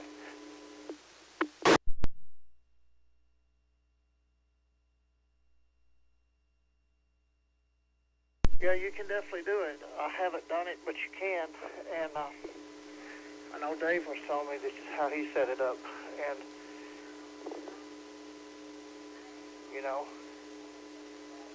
it worked good.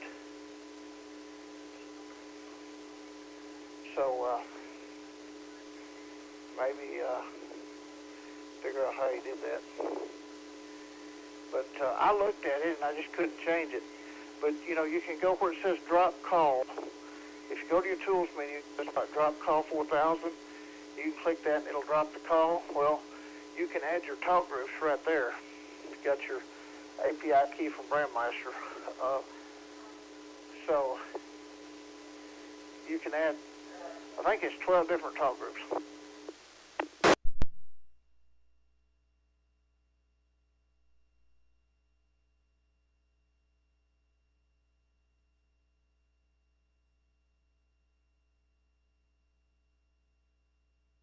Seems like we need to have a seminar on this.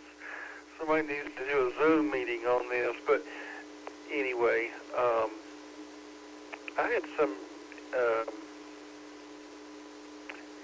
of course, and the thing is, we can't use the display. We can't move around the display without being in the dashboard by the computer or phone or, whichever. That's a disadvantage to us, but heck, everybody else just uses the display, and so that's good. And a lot of things to learn, I'll tell you what.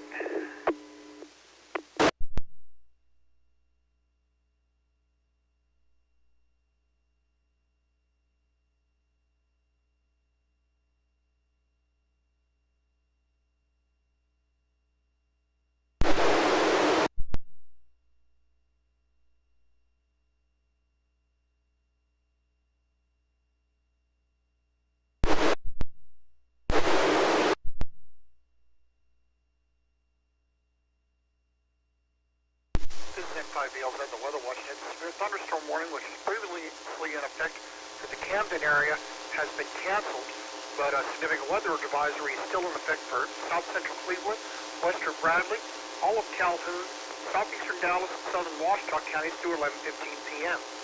At 10:29 p.m., Doppler radar was tracking strong thunderstorms along the line from near Fordyce to Highland Industrial Park to near Luann to Mount Holly, moving southeast at 40 miles an hour. Hazards are winds in excess of 40 miles an hour and half-inch hail. Locations of hazards include Camden, Warren, Fordyce, Hampton, Bearden, Stevens, Hermitage, Callion, Thornton, Harold, Luann, Hampton Municipal Airport, Morro Bay, Weeks, Tipton, Cullendale, Ellisville, Hilo, Harlow, and Highland Industrial Park. Again, that's a significant weather advisory for south central Cleveland, western Bradley, all of Calhoun, southeastern Dallas, and southern Washita counties through 11:15 p.m. Break. Weather watch. I did not know that. Wow, has he been affected, or Steven sent a scanner link and I clicked on it. Scanner wasn't that good, but I hadn't heard much radio traffic about those. Radar was tracking a line of strong thunderstorms from near Mount Holly to near Taylor, or from 13 miles east of McNeil to 6 miles northeast of Spring Hill, moving southeast at 35. Wind gusts of 40 miles an hour are expected with this line of storms. Location patterns include Magnolia, Haynesville, Taylor, Emerson, Shongaloo, Atlanta, Village, Mount Holly, Macedonia, Elizabeth, Weston, Calhoun, Noxubine, Spotsville, Marysville, New Hope, Horsehead, Ebenezer, Three Creeks, and Laughlin. Now, this is the Shreveport County Warren area, but that's in the furthest southwest. That line is about to move into northwest Louisiana, and part of their area is under the advisory as well. Soon that'll be out of the state, and then we just have that one significant weather advisory, and once we get that out of here, hopefully we can go ahead and secure the net. It'll be quiet the rest of the night, severe weather-wise, although thunderstorms may still occur during the overnight hours. And there is a severe weather threat lasting into early next week, maybe even longer, with good chance of thunderstorms every day.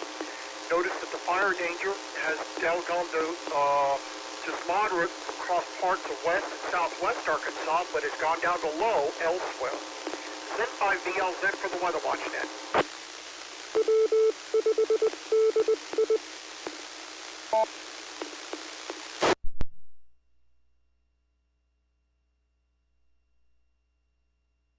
Yeah, that's not good at all.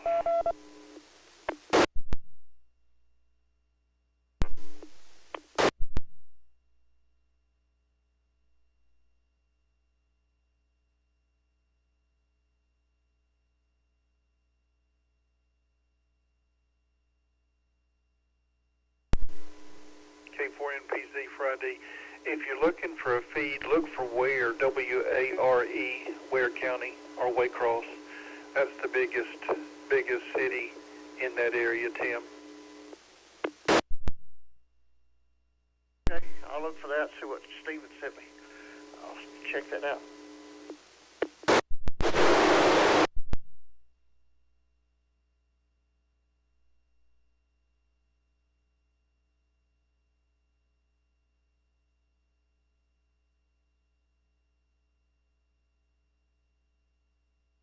Bruce doesn't have a problem smelling the smoke wherever he is. That big fire.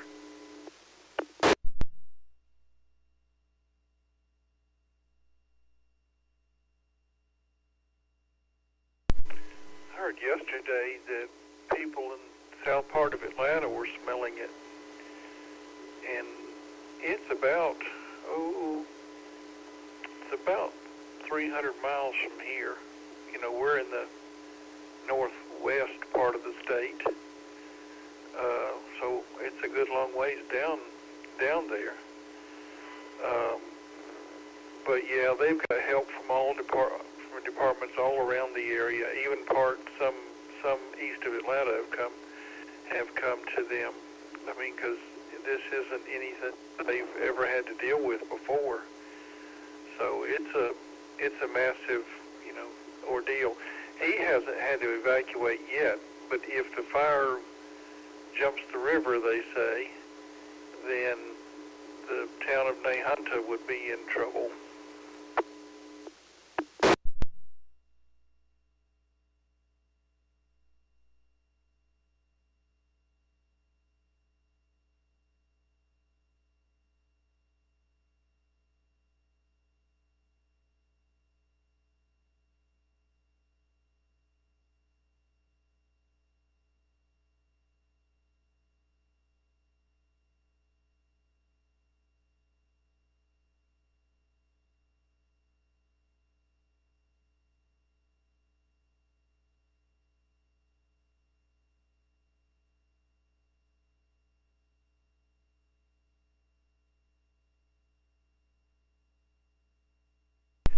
I need to jump out of here for a minute, take a standby, and get a couple of things done. I'll of course be monitoring,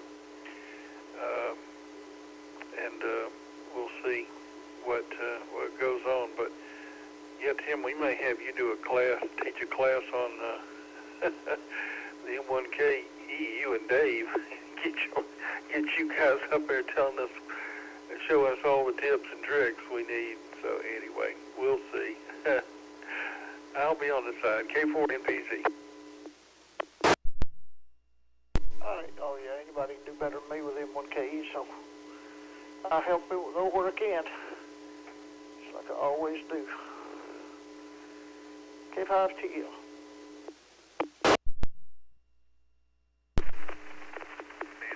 N5CG mobile. Good evening from K5TL.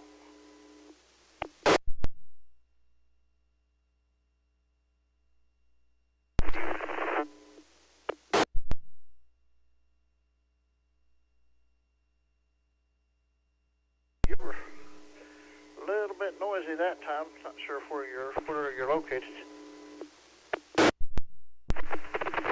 I'm about 8 miles south,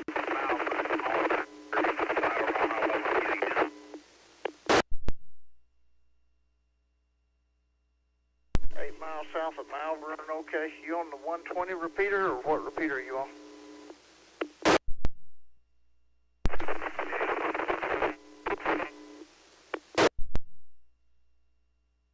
You might try 3.5. I don't know if you got that in there or not.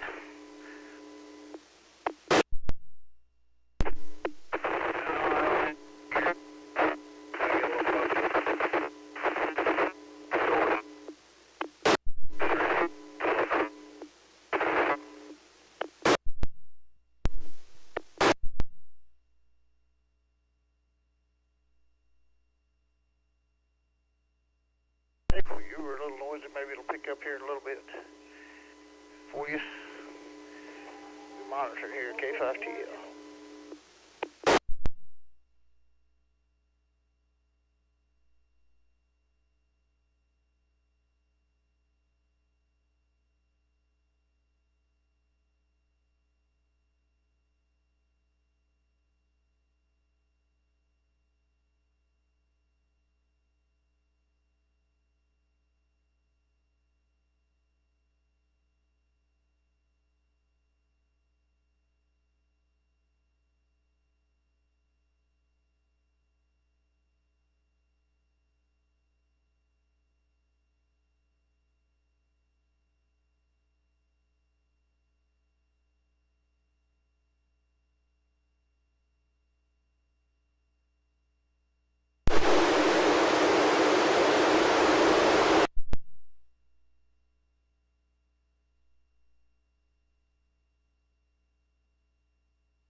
Well, you're getting a little bit better now.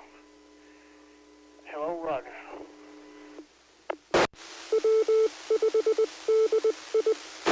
Jelly. Good evening. Name here is Eric. N5EWC.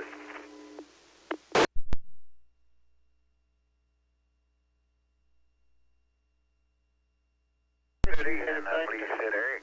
To Conway, or up that way, hopefully. Yes,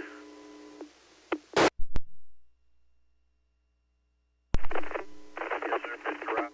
Here is Eric, and the walk-on part of your transmission.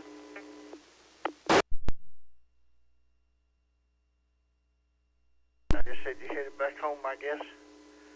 I know Roger's headed home. Eric's down around south of Malvern, so he should be getting here soon.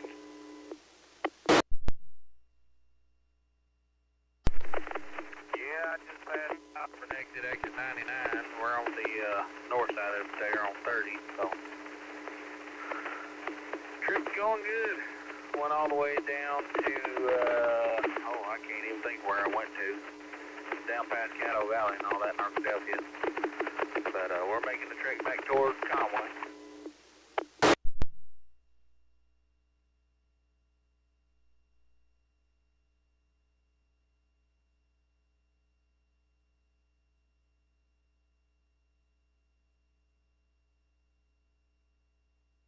Well, that's good.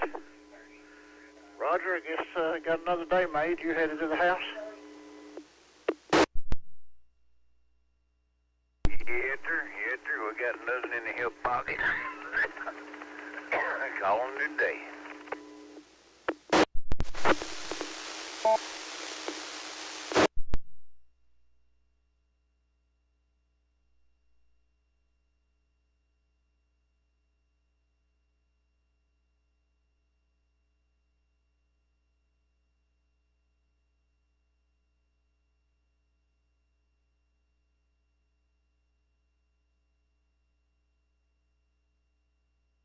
Well, that's a good deal. We got some good rain today. Hopefully we won't have any severe storms tomorrow, but we're saying tomorrow evening and then tomorrow night. We're mainly saying western Arkansas, so I don't know if we'll be in that or not.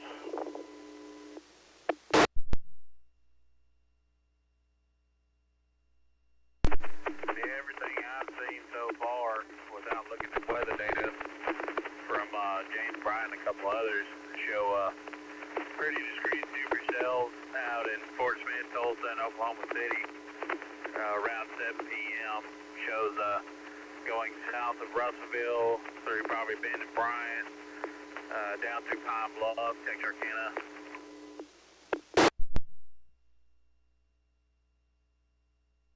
Okay, well,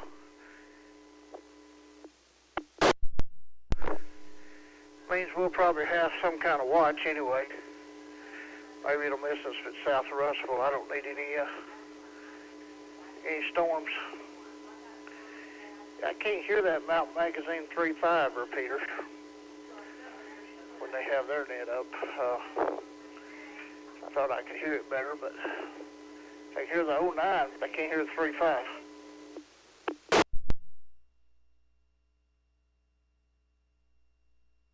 Well, Tim, did you get to hear you a little weather fuel off any today?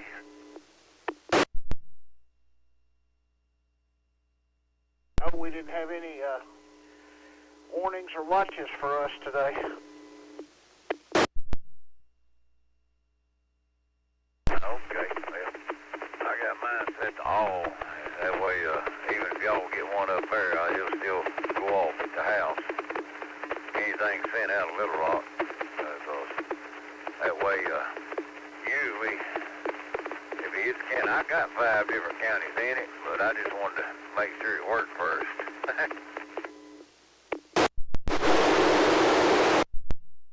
Yeah, I was hoping I'd hear Mac call, but you know, I never heard them at all either. I had 2 scanners going. So I think what I've got the problem with, I've got too many sites in this thing or something. because I never heard them at all. I heard it through Stephen's A5FM radio when I got a warning, but there were several of them today. And I put out the one special weather statement up here on the local repeater, the 8.2. Nobody was listening over there, I don't guess, but I put it out anyway because they said at one time we were going to have a storm move through with about 40-mile-an-hour winds and all, and I did put that out, but in case anybody with scanners or somebody was listening. But, you know, it was a special weather statement, so it didn't send off the weather radio.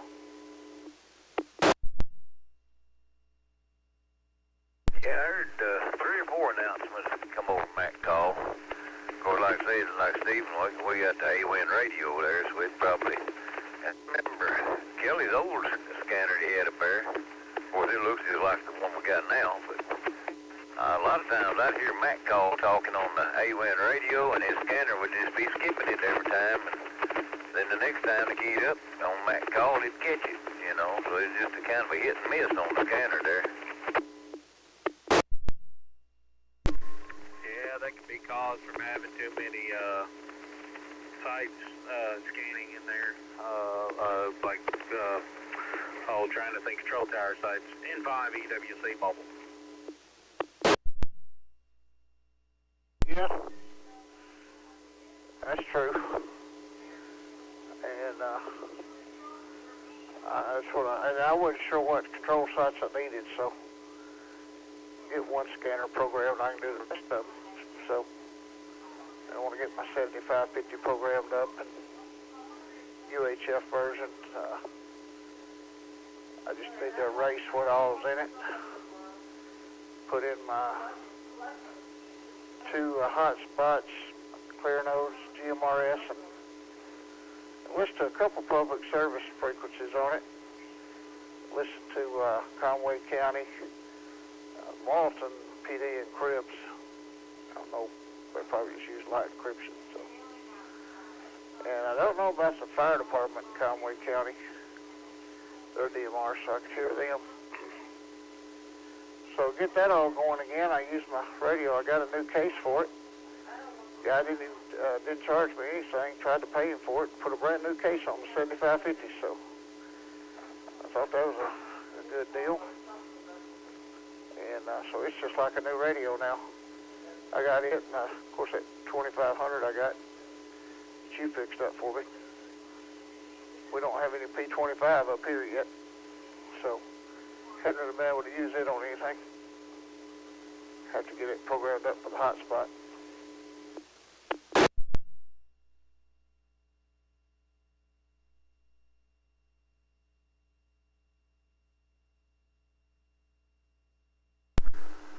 I'll have to put me a P25 machine up there then, connected up to the internet. I know the GMRS is still up running. I ain't got up there to get the antenna higher yet, but there's some folks that use it, so at least it's getting some use. There's one guy that gets on there, and I try to talk to him, but I wasn't quite able to talk to him on it. He's got a beam that he points this way, and he was using it. We got a couple new people up here that's trying to get in. As well. Of course, you know, there's another GMRS in town, too. A guy's got one at his house over here. It's sort of for local use.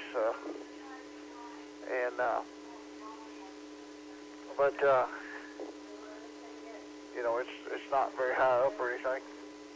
But, yeah, there's been actually some people coming through town, and I think 2 or 3 people just got their license up here a couple weeks ago. I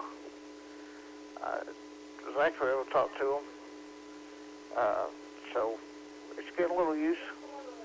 Sometimes it gets more use than the ham repeater. 40 miles an hour and half-inch hail are possible with this line of storm. Locations impacted include Camden, Warren, Fordyce, Hampton, Bearden, Stevens, Hermitage, Callion, Thornton, Carroll, Luann, Hampton Municipal Airport, Morro Bay, Weeks, Tipton, Collindale, Ellisville, Hilo, Harlow, and Highland Industrial Park. Again, by another 15 minutes, significant weather advisory for south central Cleveland, western Bradley, southeastern Dallas, southern Washita counties, and all of Calhoun County. Hopefully, stuff will weaken further, and we can bring the net down here in a little bit. Most of the action was in northeast Texas and eastern Oklahoma, and thankfully there was a little bit in Arkansas, nickel-sized hail, southwest of Hope, and half-dollar-sized hail near Cabot. That's the only reports that I saw in Arkansas. This is N5DI set for the weather watch. Now we're going to watch it for a few more minutes, and then hopefully it'll weaken enough that we can bring the net down just a little bit. This is N5DI set. From W5DI Weather Watch. We put it dead center of it, and we think that that floor base being metal is kind of blocking some of the signals. So what we're going to do is put it on the southeast corner of the tower, to where it'll be, basically pointing toward Russellville, Dover, and all that area, and hopefully it'll provide better coverage. But we've had reports all the way over as far as Conway on mobiles with it. Now, Orville hit it with a handheld. We need to get it up and going that good in Russellville, and get All-Star on that thing, and that'll be wonderful. I'll carry my 75 Kenwood 75 with me, because it's a true 220 radio. Does 2 meter for 220 and 440.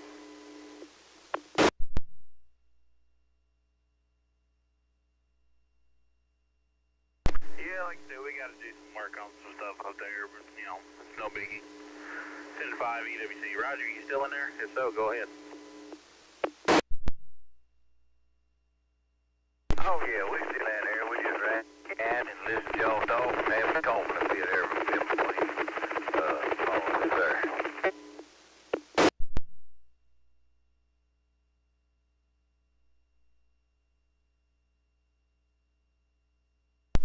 Yeah, that'd be good to get those two things done. That'll be wonderful.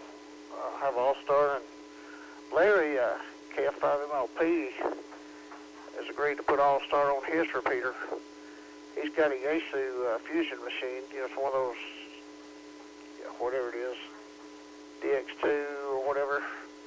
He needs to know how to do it. It's at the 911 center, and have to get him a little internet there for it, but he's agreed to put All-Star on it and the 865 machine. So we got 220, we got All-Star there and All-Star here. That would really be wonderful for Russellville, if we had to, he'd leave it connected to the system probably, but, if we ever needed to do an event or something,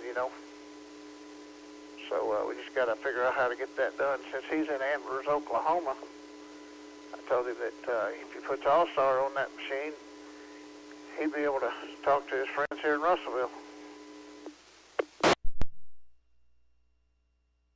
Oh yeah, no doubt. That definitely opened up the Arkansas River Valley for sure, radio-wise, and probably bring some more traffic to the repeaters too.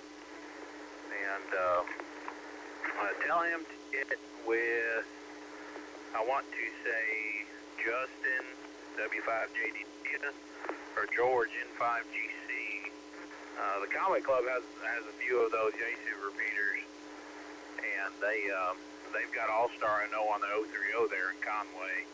And I want to say they've got it on the 625 in Greenbrier, if I remember right.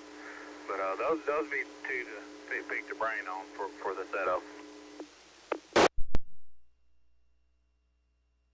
Okay, I'll tell him to do that, because he wants to get somebody that can, get that done, and, it would cover the downtown Russellville real good, and where that thing is, and, like if we was at 911 doing something, that would be handy too, because you got it right there, and get your 220 machine up. I can understand they don't want to put All-Star on the 82. I hope eventually they'll put it like on the 450 machine. And that way, if they, they could actually just link them together for the nets. If Larry wanted again. So, but if we can get on those two for now, that'd be good. Ola's got All-Star now too, and they link in for Oscom, and you got Walton, so have pretty good coverage. Anyway, you're probably almost home, Roger. You timed that for about right. I'm just fixing to pull in, slowing down to pull in the driveway as we speak.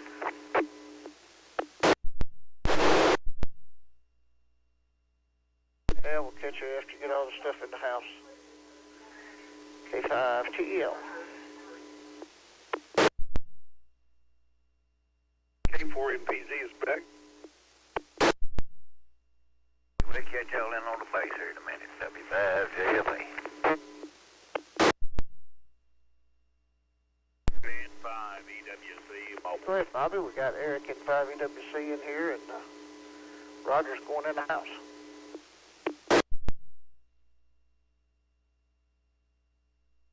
Okay. Oh, good evening, Eric. Name is Bobby. I'm in Woodstock, Georgia, coming in on All-Star northwest of Atlanta. How are you doing today? I heard you mobile before you making the repeater there. Pleasure to meet you, sir. We're doing pretty good. Yeah, we were down near Arkadelphia here and doing a little Star 5 Jason. We were a little late to the game, but that's okay. We still seen some good lightning and whatnot. We're just making the trek back home toward Conway there. I heard y'all talking earlier. I think he said we're talking about sound like a forest fire or something like that, maybe near you or close to you or something like that. And all the acreage is burned. That didn't sound too good.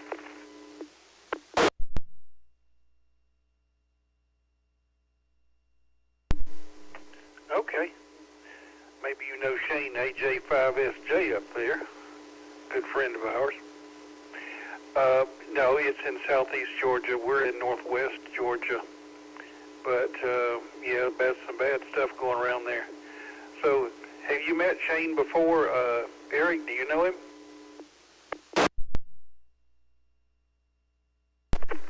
I think I know who you're talking about. It's the same Shane. He lives there just between Conway and Bologna.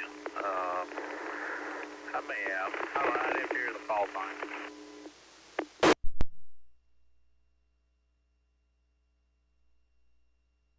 Yep, that's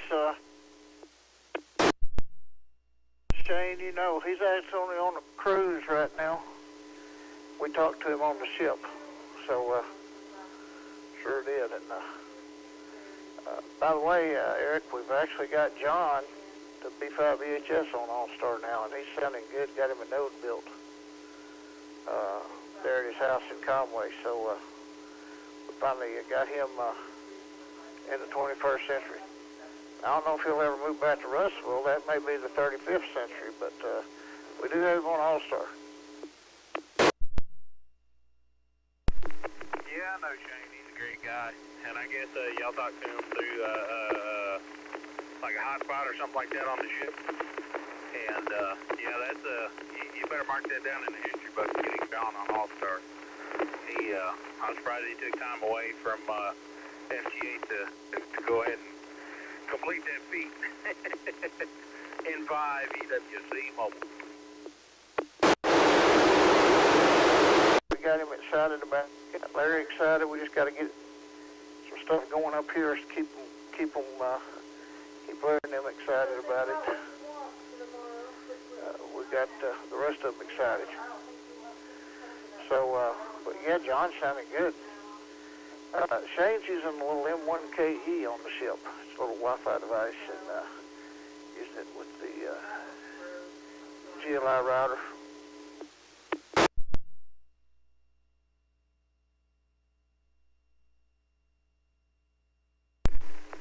Very interesting.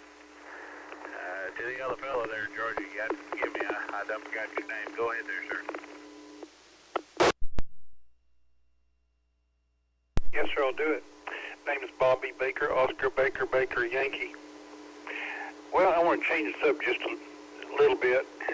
I'm thinking about getting into GMRS finally got a radio that could hit the repeaters. So, Tim, in 30 seconds or less, give me the pros and cons of GMRS. I'll be interested in your opinion. Go ahead, Tim. Well, you talk to people that don't have a ham license that loves to talk on the radio, just like we do. And if you want your family to ever have a radio, for an emergency, they can talk to you.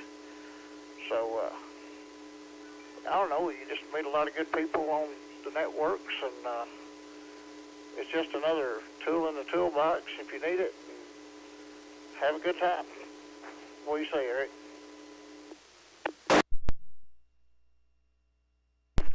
Let me try the 4-9 repeater. Y'all hear me here okay? Yeah, go ahead.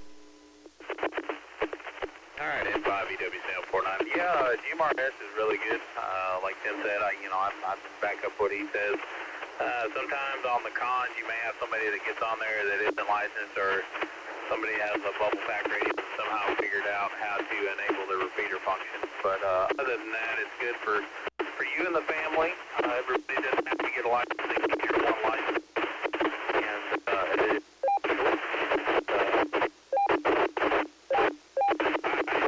My wife enjoyed it, and some of our other family enjoyed it.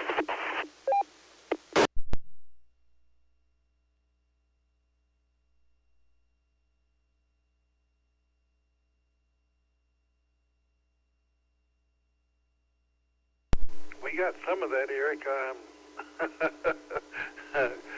Well, I don't know that the family's going to use it.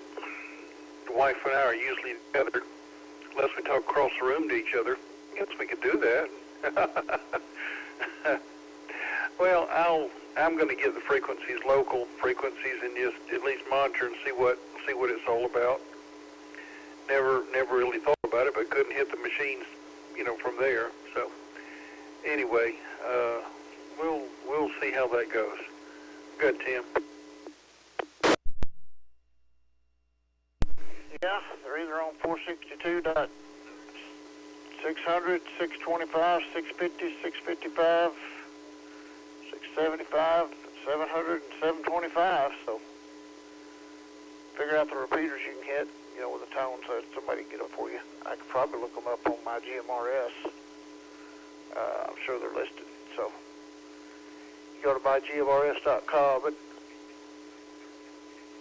you can look those up. There's an app for that too, but sometimes it's accurate, sometimes it's not. So, but yeah, if you hit the repeaters, you might find some interesting people to talk to. I enjoy talking on the Russell repeater. There's a couple guys on here. I don't know what that guy is. He's got a beam that he's got aimed toward Russellville, and he gets on there and says he's monitoring. And if I can get in the repeater, I'll come back to it. A lot of times I'm noisy into it, and he says, "We can't hear you." So, but real nice guy.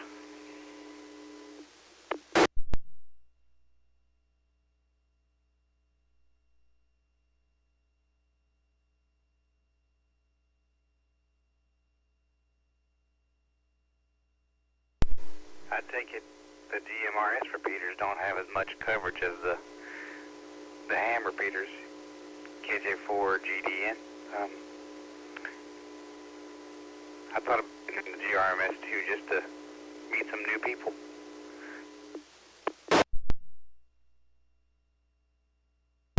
Well, they're in your radio. The two repeaters you can hit, Bryant and Little Rock, I think I left in there.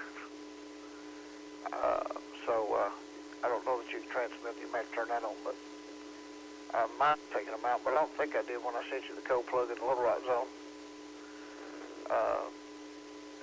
You might have trouble getting in the one in Little Rock. It's on part. It's at Plaza West. There's not a lot of traffic on those two repeaters. I think there might be a little bit more on the Bryant one than the Little Rock one. But there is some traffic on the Little Rock one. So, it just depends.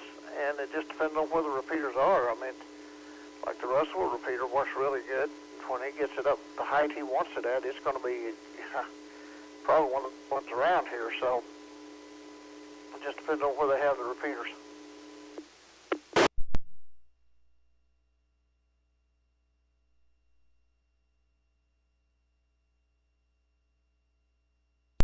Yep, I'll take a look and see if he left them in.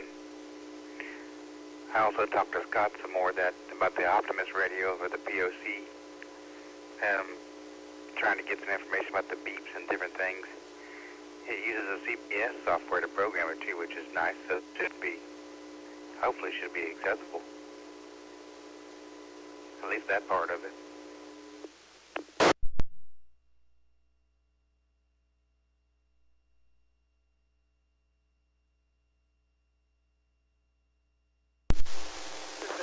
For the weather watch net. The last significant weather advisory in the Little Rock County Warren area is just expiring. There's one down in far southeast Arkansas in Chico County, but that's in the Jackson County warning area. And the storm's basically gone too far south to be heard, with the coverage for the link repeater. So I'm going to go and secure the weather watch net at this time. However, there is still a threat of severe weather returning tomorrow night through much of next week. Monday could be a very volatile severe weather day.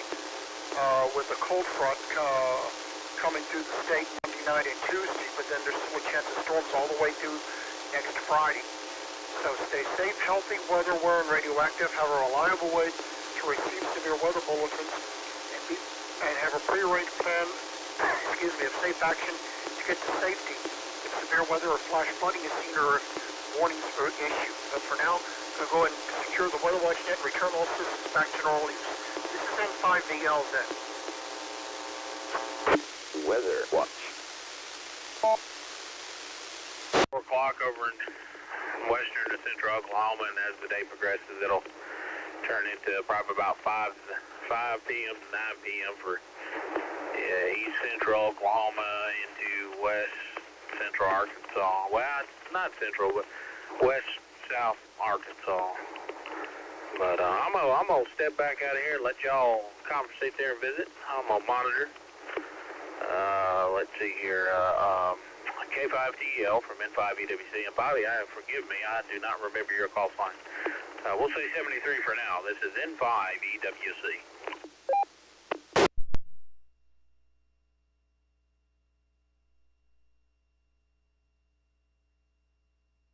Okay.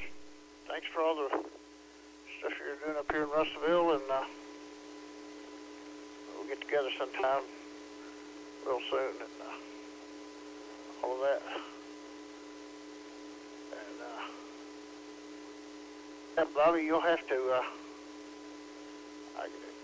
Do you know anybody that can get you that information? I can try to look it up for you if you need me to. Because I think you have to have a license to sign into my GMRS to look at the repeaters. You may not have to, I don't know. Can't remember, it's been a long time since I've done that.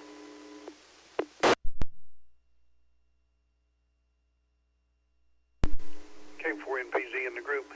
Eric 73, good to talk with. Call's easy. Kilo 4, never pet zebras. K4, if you want to be phonetical, November, Papa Zulu. Yeah, I had a ham promise to give me the frequencies. We'll see if he does. Yeah, that would be good. Yeah, I'd like to at least listen around, see if it's something I'm interested in before I go get a license. Of course, I won't transmit, obviously. But I looked on the a link for getting a license. It looks like you just got to go on with your FRN and onto the FCC site. And I logged into that okay, but I didn't see where, the license. I didn't see the category, but I didn't look very hard either.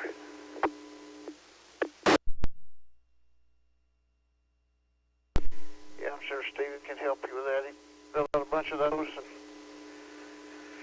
you do that and pay the $35. In 2 days you get them or so, however long it took to process, and you're good for 10 years. So, yeah, make sure you can keep the repeaters up. and listen around and, like say, make sure there's some activity for you. We'll get that. Don't want to buy it if there's no activity on the repeaters. So, like I say, I'm glad I got mine because we do have a good repeater up here, and I'll be able to get into it, especially when they get that antenna raised up there with no problem. So, and it'll help my sister's house. And in fact, I'll probably get them another. I've got another radio I'll give them because if their internet was to go out, which they have Starlink now, and it doesn't go out, but they don't have any phone service in their house, so she could leave a radio with her husband and they could talk. So I can almost get the repeater now, so I know when they get it up where they want it, I won't have any problems. So,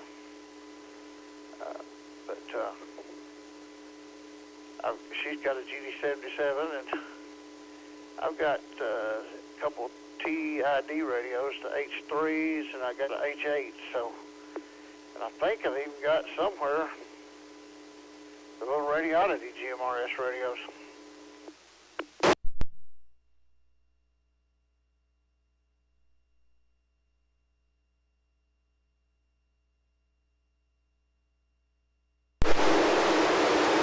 Set the record for handheld? No, not really. You know, it's funny you talk about radios. One day I was trying to program and I got aggravated because all these cables look alike. You know they do, or except the 9600 cable. It doesn't. So the smartest thing I ever did was I took a quart-sized Ziploc bag and a Braille label, and I labeled all my cables. So when I want a cable for this particular radio, all I got to go is look in there and voila, there it is. I thought, why didn't I do that before?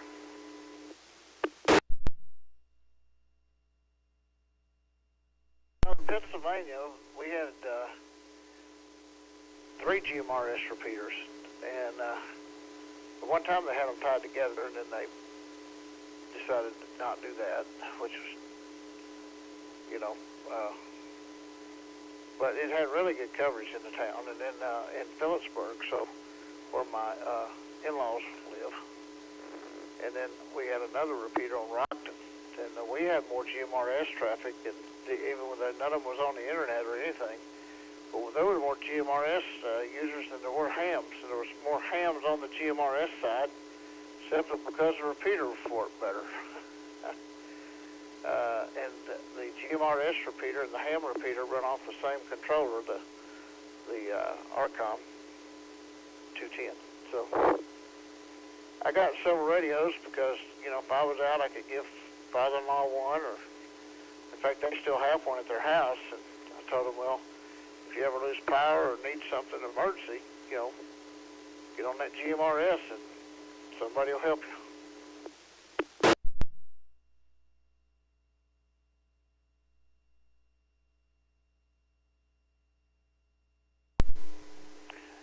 Well, yeah, that is an idea.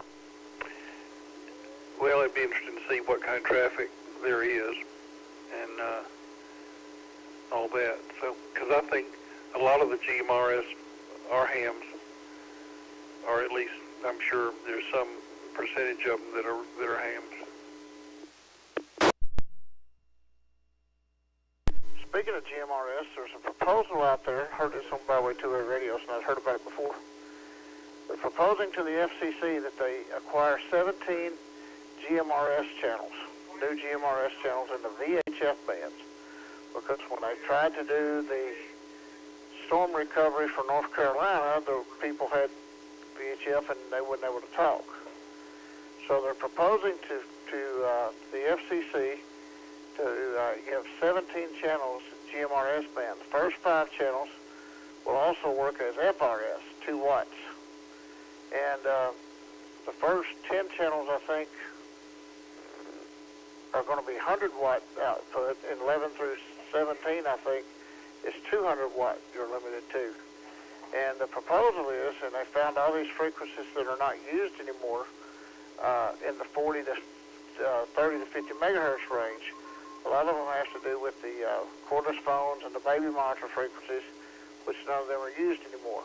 So got the repeater pairs and everything set out to propose to the FCC. So we'll see what happens with it. And if it passes, then a lot of the guys can get their low band stuff out that they used to use in the sheriff's department or county or whatever, and program them things up for GMRS. And you know, like they said, it'd be a lot of fun, especially when the band opens up.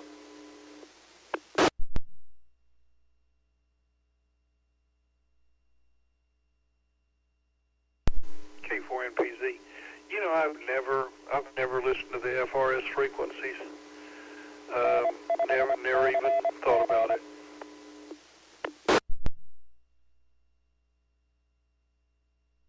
Well, a lot of people use them. A lot of kids play with them, you know, because they're Walmarts. A lot of churches use them for security.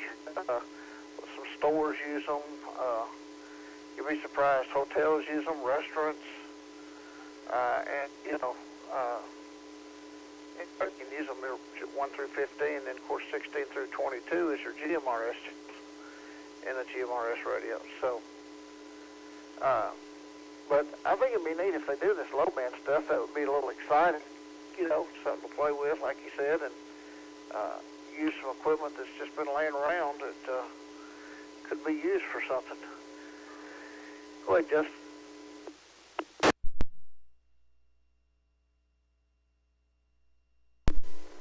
KG5DPK, and I'm just here on the side listening to y'all. It got me thinking I need to. My dad has a pair of,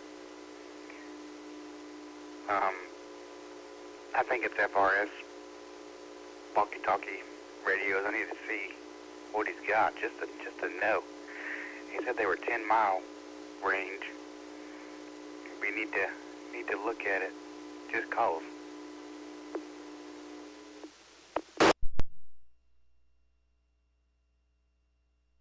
Have you tried any of the Bryant machines like 2.9 or any of those repeaters? Can you hit any of those? You know, I think you'll be good in the Bryant GMRS from where you are, because you're not that far. You know, if you got your license, you could just get your dad one of those if his radio doesn't work on it. What that is on this scanner that's causing this problem. Doesn't sound like DMR. Interesting. I gotta figure that out. Yeah, I guess it is DMR. Okay. But anyway, have you, you know, that's something to think about, and y'all could use a GMRS channel.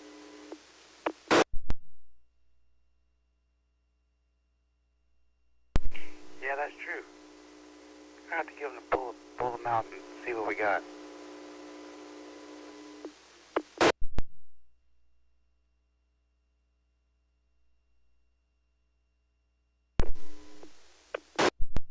I'm Bobby. I'm over here in Woodstock, Georgia. K4NPZ. Tim told me about you, but I told him I don't think you hadn't been on the air when I was, so just want to acknowledge. Where'd you get that call from? Where are you from that determines you have a 4? I guess is the best way to ask it.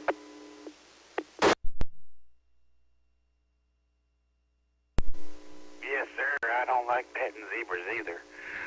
Hey, Bobby. I'm Justin. Good to meet you.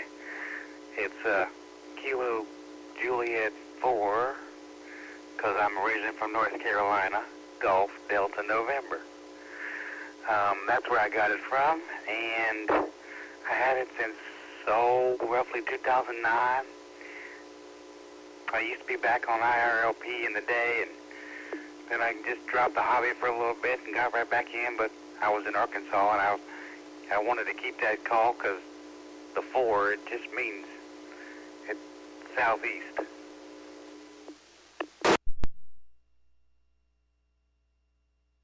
Well, there you go. Where in North Carolina are you from? Small town called LaGrange, near Kinston, Greenville, New Bern area, kind of bigger cities.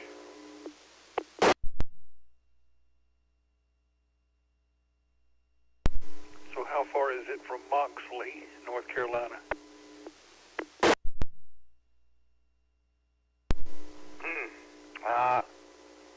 I do not know, sir. Is there another city that's near it that I can possibly help you with? I've never heard of Moxley, actually. That's crazy. And I grew up in North Carolina.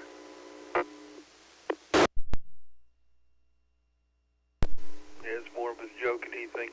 My friend Ken Eaton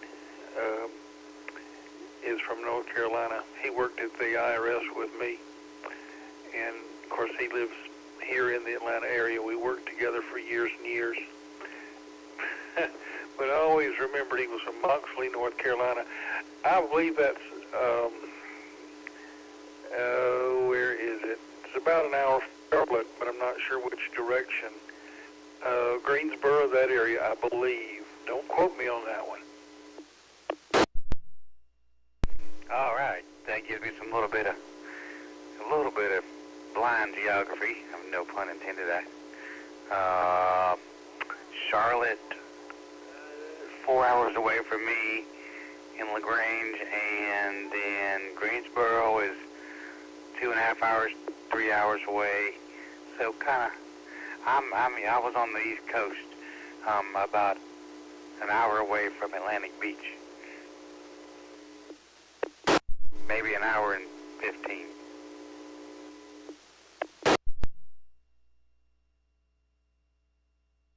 Okay, very good. Yeah, I think he was between Charlotte and Greensboro, as I recall. So anyway, little bitty town nobody ever heard of anyway. Anyway, it's good to meet you there. Well, Tim, thank you for the information on GMRS. I'll definitely think about it, and once I get the frequencies, I can put it in the scanner or put it in the radio and kind of go from there. So we'll see how that goes.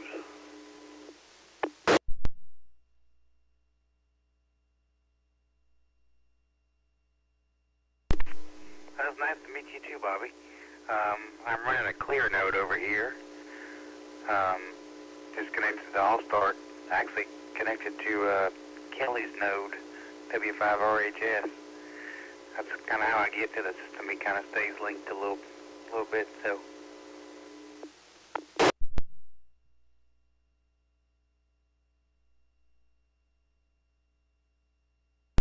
And I'm connected to Kelly's node as well through All-Star.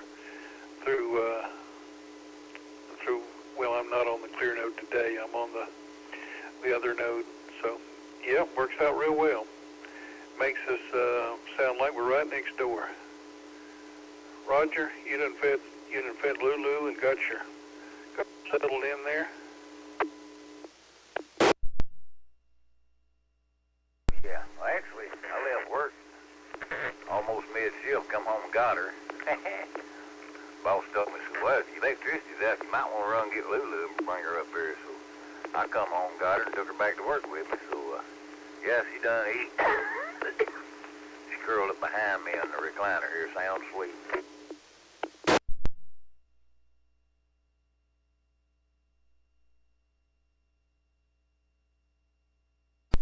Well, as I recall from past events, being behind you is the safest place to be.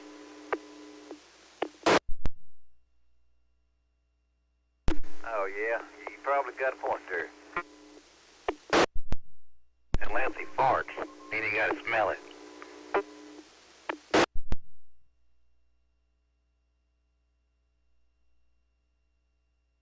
One thing I've learned about her, the worse it stinks, the more she'll try to roll in it. So, you know, she walk out there and find something dead and rotten, and she'll try to lay down and roll in it.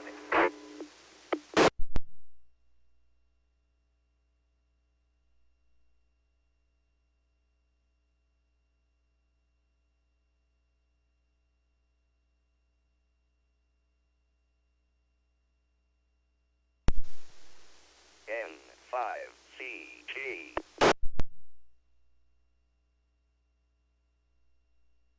Roger, I ate at the Cracker Barrel in Benton today for supper.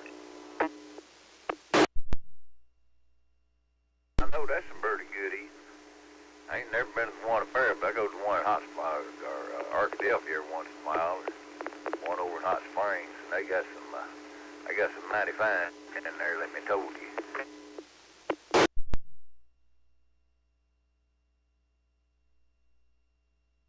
Yeah, they do. I had me a country fried steak with some white gravy and some green beans and some hash brown casserole. I always go in there, I always get about the same thing every time, is that country fried steak and gravy. But I get the fried okra and mashed taters on the side. Man, you talking about some eating now. And I'll end up bringing half of it home because I can't eat it all.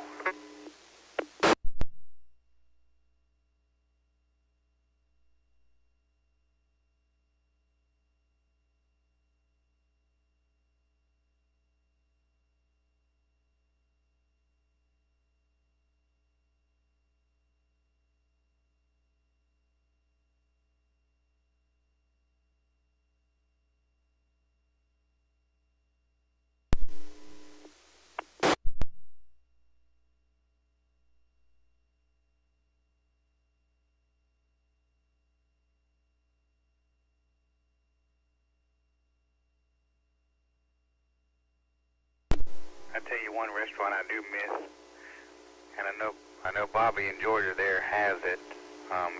Is Bojangles. It's a fried chicken place, and they don't have it here in Arkansas except for two places, and it's connected to Love's gas stations.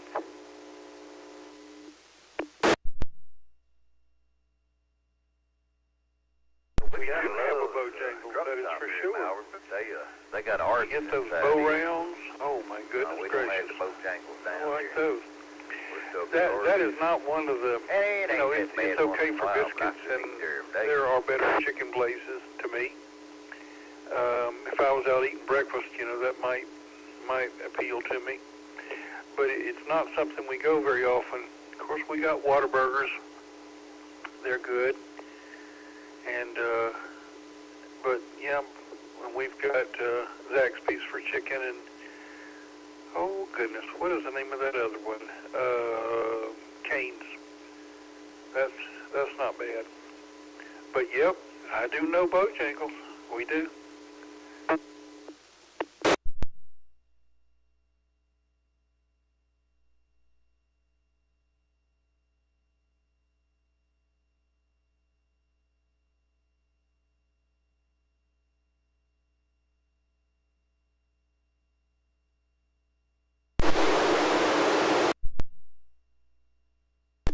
Tim, have y'all got crystals in the area?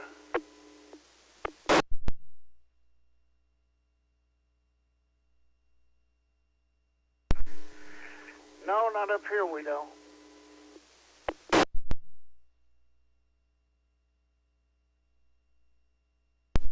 Well, we still have a couple. Amy she was telling us she went through the drive-through at Crystal's. And I can remember when the hamburgers were 15 cents, but that's been a long time ago. But anyway, 5 Crystals and order of French fries with a no drink was $11.10.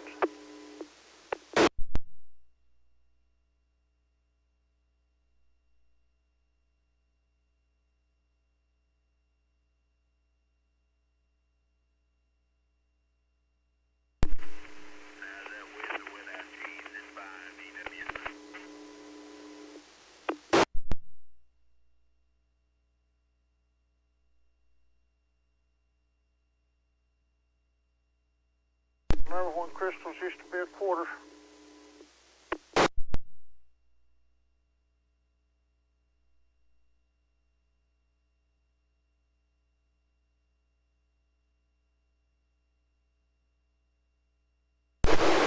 And I missed the comment from the mobile station. I didn't have you quite turned up enough.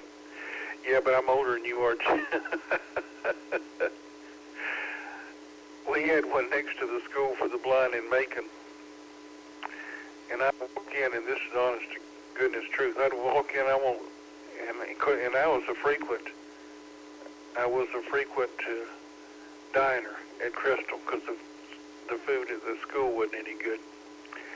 I'd walk in, I said, I want a 753, and they knew what I meant. So translating, it meant 7 crystals, 5 fries, and 3 shakes.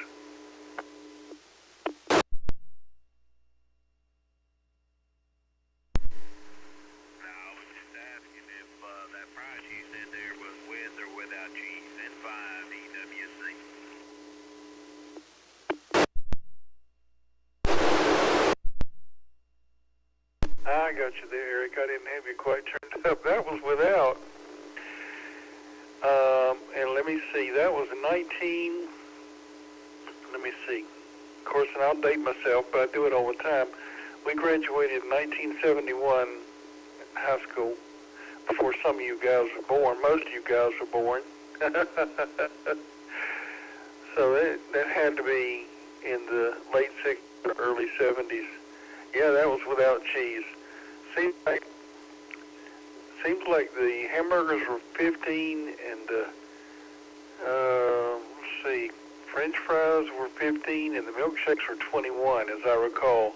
But y'all realize that's taxing my memory heavily, very, very heavily there. 11:40 p.m.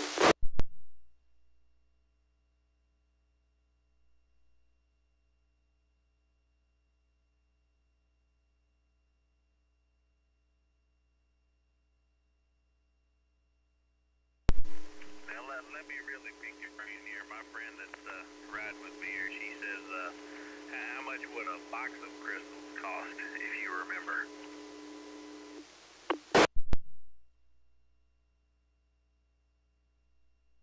Eric, they didn't have boxes of crystals. What they call them, a sack full now, you know, is a dozen. And it used to be, last time I checked the price, and it's very outdated, it seemed like it was $12.99. But no, everything was individual. They didn't have no box of crystals back then. But you know what? They taste the same. That hasn't changed. The price has changed, but the taste has not. I still like them. Now, I do not place an order like that, 5 or 6, maybe 7, something like that. Crystals is more in line with what I do now, and I don't eat 3 French fries, nor do I eat 3 shakes or whatever, 5. Anyway, I don't eat that in that manner anymore. I couldn't and still be alive,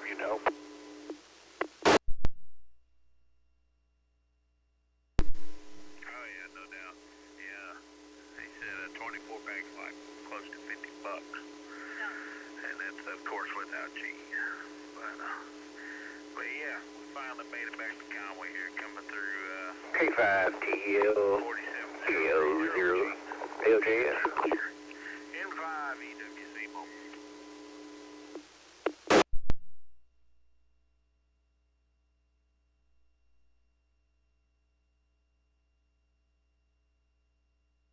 I can remember when we would go to Memphis, and Crystals was a real big place to go. We'd buy a whole bunch of those burgers. Go ahead, KO0LJS, K5TL in the group. Did you get your control channel situation straightened out?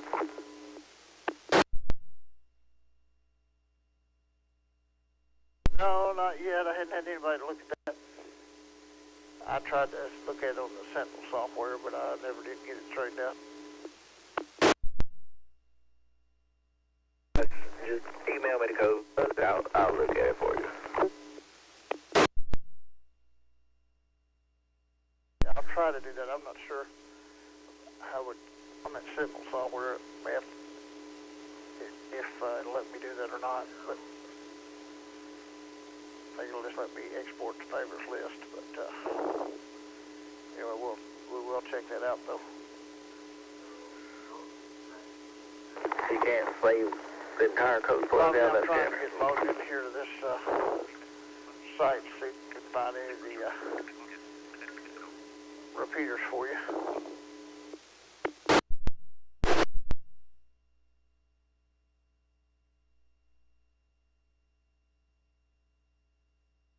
Okay, Tim. We're in Cherokee County. So you might see Woodstock, Canton, Jasper. Jasper is in Pickens. That's one county north. So I'm not sure what you're gonna find.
I'm almost to my destination. It was good chatting with all y'all. Meet now. Hopefully we hear you later on down the line. I do apologize. Those call signs, I can't remember, but we'll say 73 solid, 73, excuse me. This is N5 EWC Mobile. I'll be clearing you final.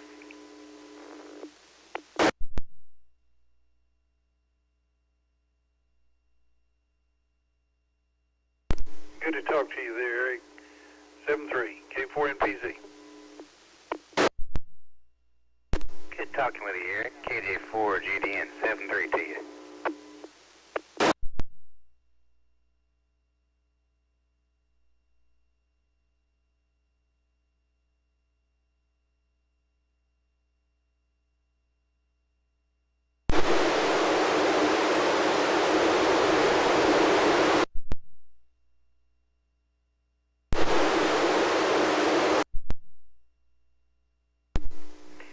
Bobby, you ever come across another ham in Georgia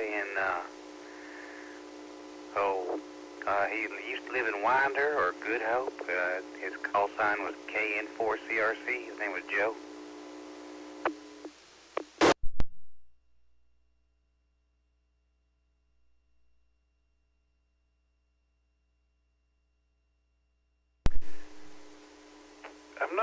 I'm not sure. I'll have to. I think so.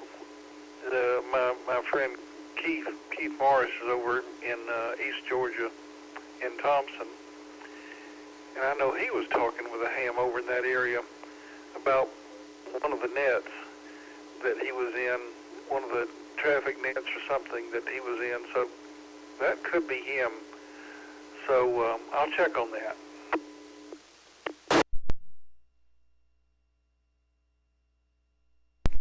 I'm not sure myself. I didn't know he's a friend of mine, and we've kind of gotten back into the hobby together.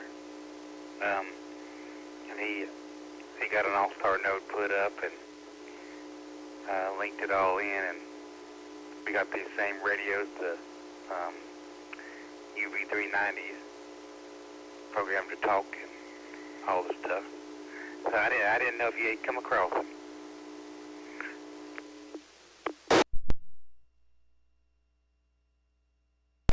Give me his call again. Let me write that down.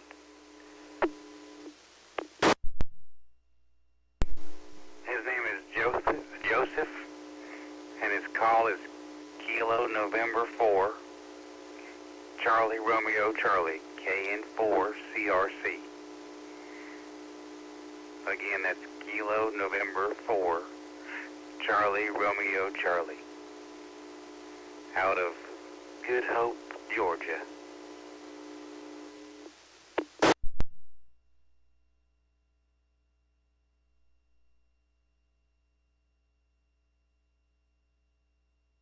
I copied that. I don't know where Good Hope is. I know where Wine is.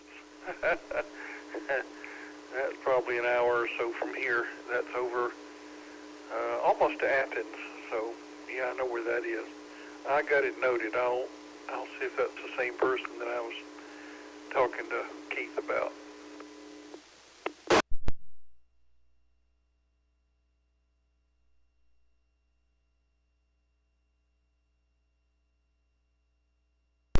Alrighty. If it helps, Tim knows him. They've corresponded plenty of times before. And he's real into aviation and ATC and all the things like that. He can tell you the plane stages just by the sounds of it. It's amazing.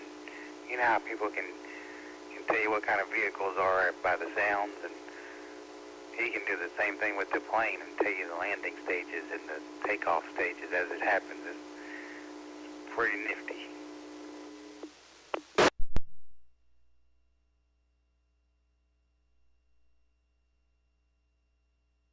K4NPZ in the group, yeah, that would be. Tim, you making any headway over there? Or we done boggled your web page there?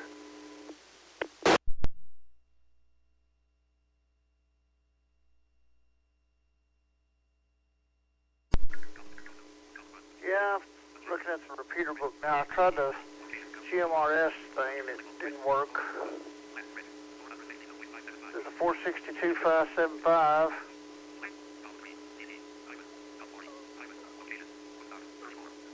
Alright, 462.575 is going to be in Woodstock. WSDR 950 is that owner. It's a closed repeater. 462.725.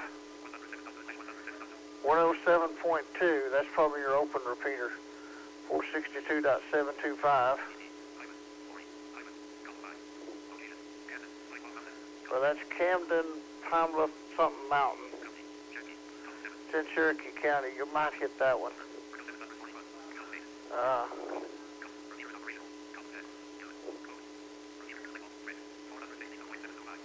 Yeah. And they've got the same repeater on with a DPL. That's on Pine something mountain. There's a couple around there. I just have to do a little more research. There was one in Woodstock, but I think it's probably part of that association that they want you to pay.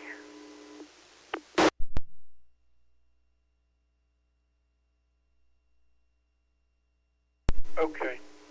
Well, and local hand promised to get it to me. He is currently on GMRS, and he said he would give me the correct tones and all that,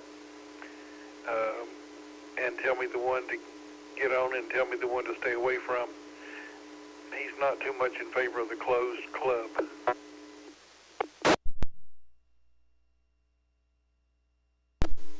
Can't say that I'll blame him on that. Anyway, go ahead, Jason. You still in there?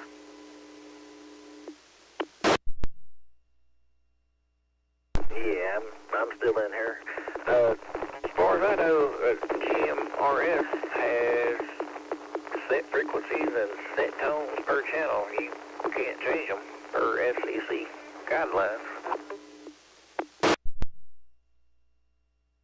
Well, you can change the tones on the GMRS repeaters, but you can't, change the frequencies. There's only, 462, 600 through 725 is all you got. I was looking for some radios for road crew, and there's one company that has a huge PTT on the front, Retivas, but they're only offered in FRS, and even if you get your own license, you can't edit the frequencies in the code plug.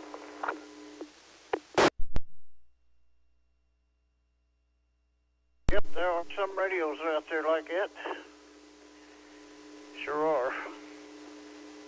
I'm going to put put the local GMRS repeater in this Motorola 7550 I got. It's a UHF model, so try to put my 3 clear nodes in it, a couple UHF machines in it, and some hotspot frequencies, and a couple public service frequencies if I can get them in there. But I'll put the local GMRS repeater in it for sure. And it'll sound good.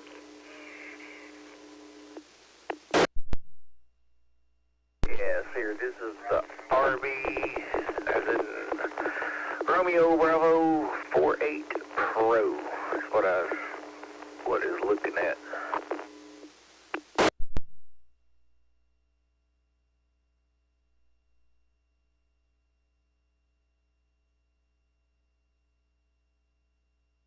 Yeah, I got several little GMRS radios over here, so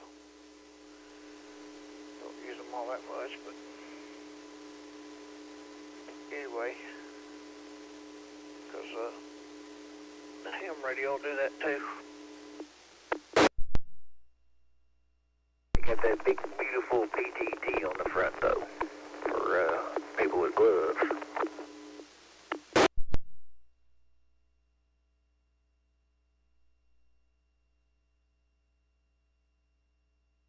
That's true. Tim, do we know what radio, POC Yeah, radio Kelly ordered? He'll get with you, get you the right one. I talked to a guy from Woodstock, Georgia, and I don't remember the guy's name. He actually came through here to Arkansas, was on the repeater system, and said he used the GMRS down there, so I can't remember his call.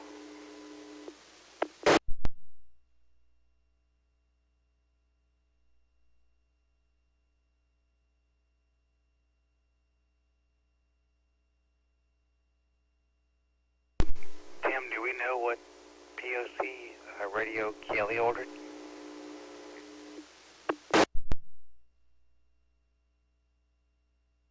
Let me look at his text message. I don't know if he gave me the name or not. I think he did. It's the one that does UHF and VHF. Let me look back here and see the exact name of it.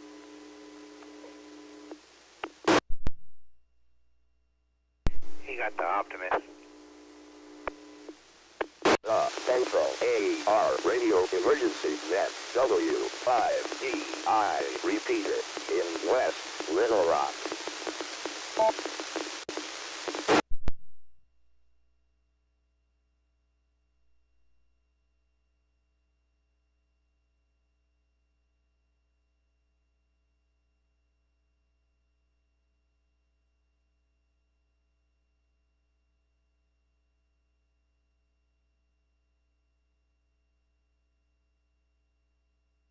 I have more torque dust on it than most people have, and than 3 people put together.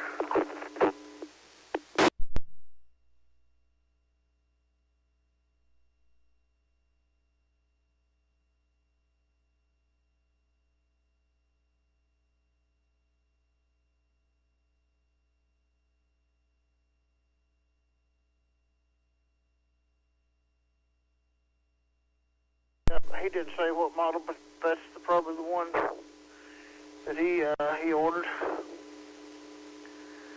So yeah, I'm gonna get this radio fixed up and start using it a little bit. And what happened on this radio I got? Had some people in Pennsylvania that would add stuff for me, but they would never put it in order and take out the stuff that wasn't used. So clear nodes in channel 1 or 2, and then one repeater that I can get into is in like channel 150, and the 140 of those are not used, so it makes it a little tough to use. So, but anyway,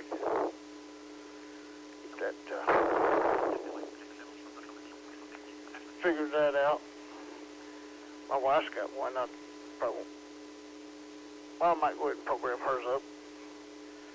She don't probably won't ever carry. She likes to carry the smaller radios.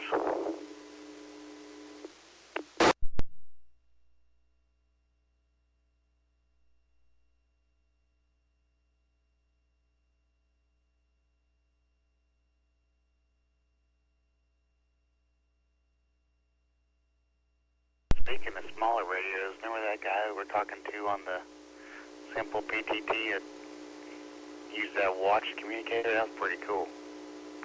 KJ4GDN.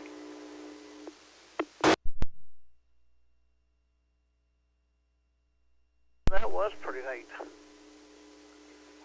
Sure was. 12 o'clock. Let's see, K5TEL at midnight. We got a dispatcher up here that if a dispatcher call like at midnight or at 12:15, he'll say at midnight 15. They always say midnight 15, midnight 20. Had to get used to that.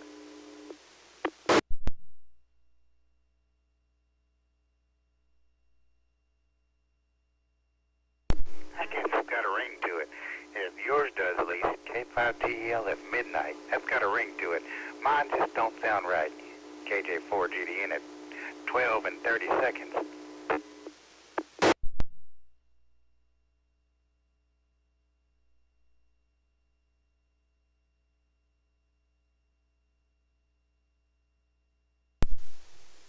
N5CG.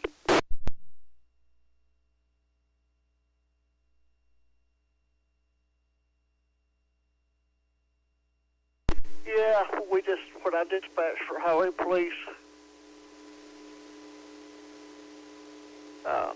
20 years, we all was on military time, so when somebody asked me the time, sometimes it took me a while. It's 1920. What?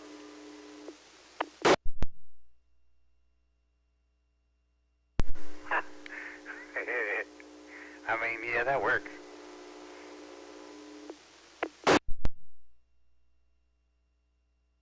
How did you, this might sound like an ignorant question.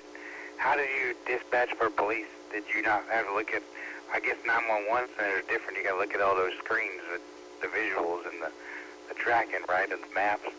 But I guess police, you can just call out things, right?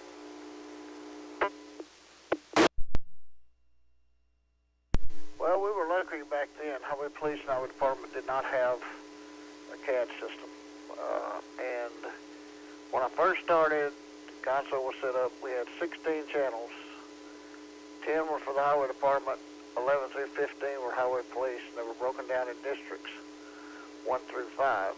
And the way the console was laid out, I put some braille labels on the console. If I wanted channel 11, I just went to channel 11, and then there were, let's see, B, C, D, E, F, G, H, just 8? I think 8 PL tones. They started at 107.2 and went up in increments of 2. Now they've changed all that to DPL. But anyway, I memorized what repeaters, if I wanted to say talk on Marigold Highway Police, it'd be channel 11 and tone F. So if I wanted to talk on Texarkana, it'd be, which they were in District 4. So 11 was District 1, 12 was District 2, 13 was District 3, 14 was District 4, 15 was 5, and 16. So that's how I memorized the console. I just memorized where things were. And if they called on a certain tower, I knew exactly where to go to. And to run ACIC, all the stuff I used JAWS and NVDA. I had to use both screen readers to do it because one wouldn't read everything.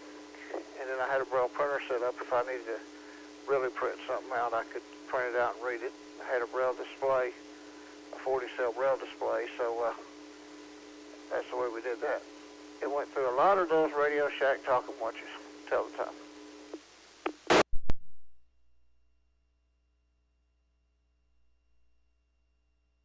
Man, that's an interesting path.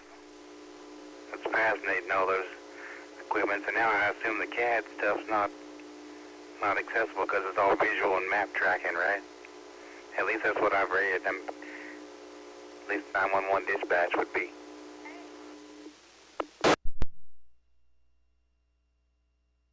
You can do it with the CAD system. The CAD is accessible. It takes a lot of scripts to write and all, but I got a friend that used CAD, and Jed will tell you the CAD's accessible. Some of it isn't. So, yeah, you probably could do that.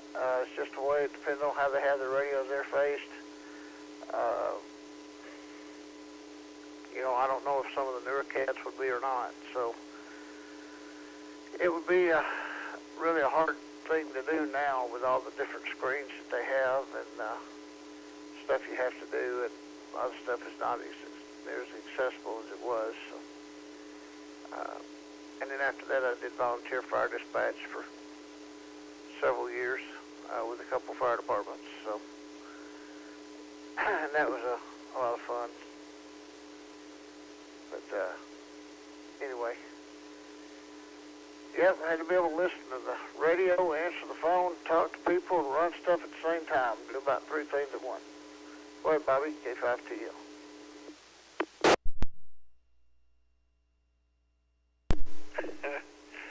Reminded me when I was dispatching. How long were you with the state, Tim? I had 19, almost 20 years. And and then I was with 2 summers with JPTA program before that.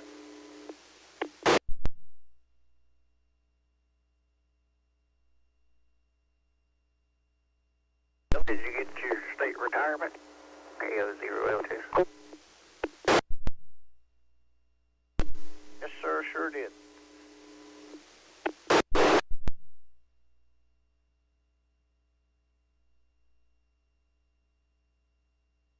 Let me make sure I got this.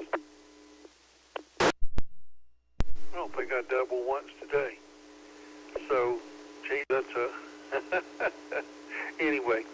Well, when I was dispatching back in the 70s in South Georgia, we had a radio that had, let's see, have 2 channels or 4? 4 channels, 1 radio. And then when I worked, when of course they had the NCIC system, I could type, but I had to have somebody read it because it was a tractor-driven or paper system only. And man, that thing at TC500 it was back then. That was back in the mid-70s. Again, before some of y'all was born. I got to jump out. It's 1 o'clock here in Georgia, so let me jump out. Enjoyed it, and talk with you guys real soon. 7-3, everybody. K4NPZ.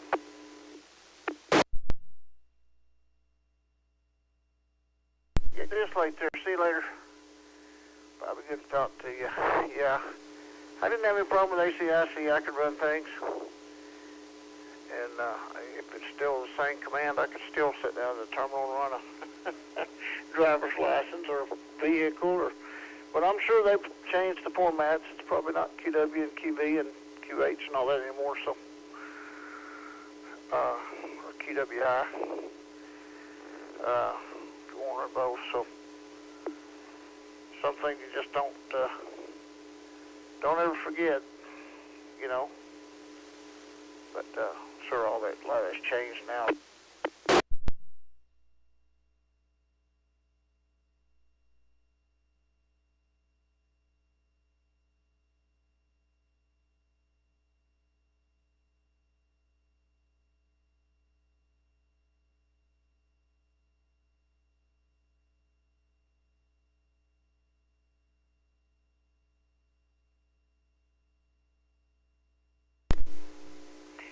Yep, that's what they tend to do.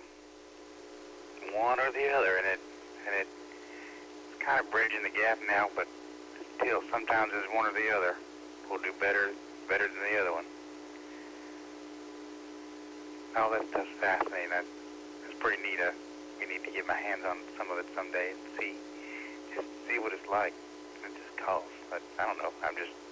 I get real curious about it. Pager tones for call outs and the fire dispatch and stuff. I like hearing all that stuff just like you do, but I don't know enough about it to interpret it like you would. You understand it more because you deal with it, but it's still fascinating to me. KJ4 GDN and the cat and the I think I'm gonna hop out after a couple more finals.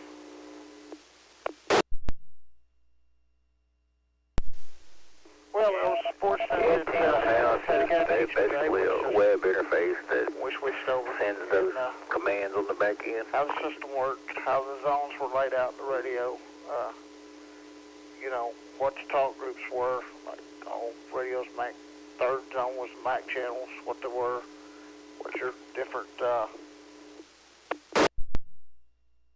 you know, what all the different channels stood for, what channels were never used in the A5FM template.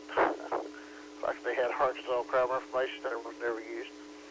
You know, so I mean, I took the time to learn that. When I started the highway department, highway police, I had a good friend that was dispatching at the time, and he,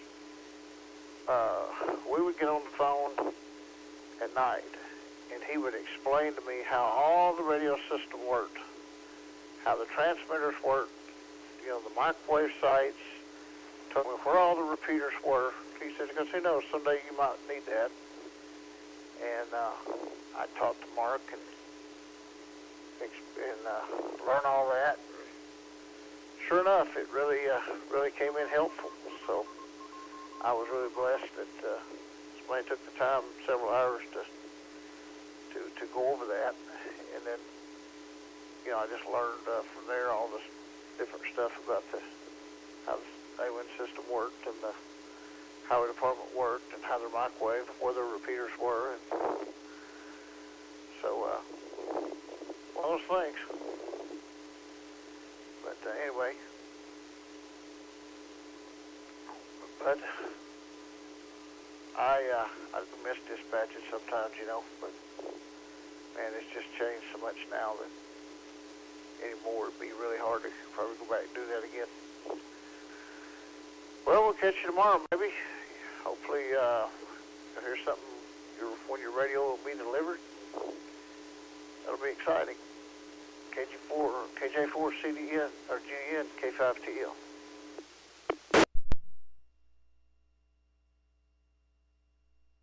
Yeah, I hope it definitely gets delivered. I'm gonna track it and see what it is doing later on today, and that'd be fun and exciting. I want to figure out how to make a channel for people who want to talk. Obviously there's all the open groups, but it'd be cool to get a private group together, you know, several friends in small circles, or but it'd be neat to do open comms too, for sure. Alrighty, well I'm gonna just be on the side for a minute, and then I'll probably check my alias for holes. So I'll say goodnight to all of y'all in the group. Tim, thanks for sharing a part of your life with me again, stories and all the like. And so,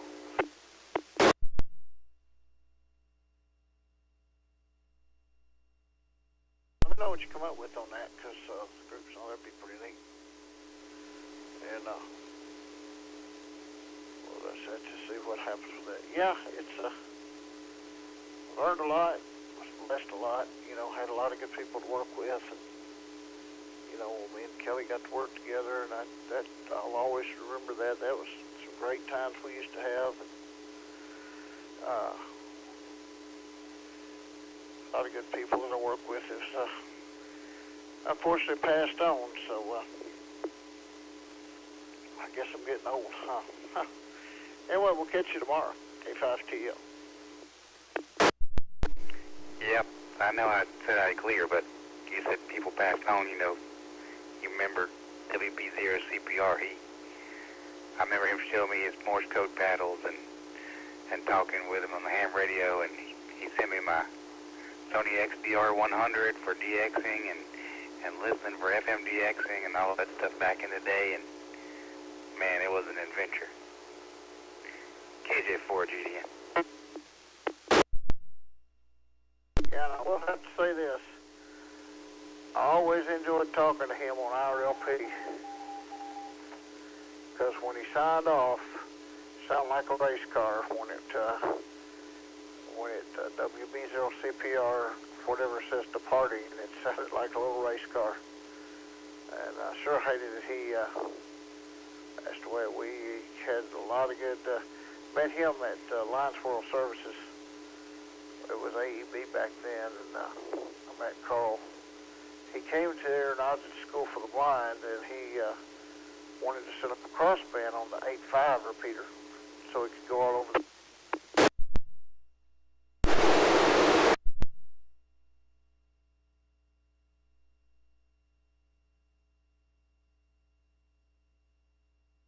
And it always got into the fire alarm system back in the day, so that was a problem. But anyway, he set up a crossband. We got to become good friends, and then when we got the IRLP down here, I was able to reunite with him and talk to him for quite a while, and then we just lost contact, and then found out, unfortunately, he'd passed away, but I enjoyed that little sound that it made.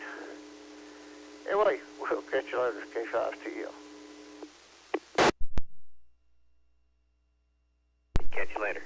KJ4GDN.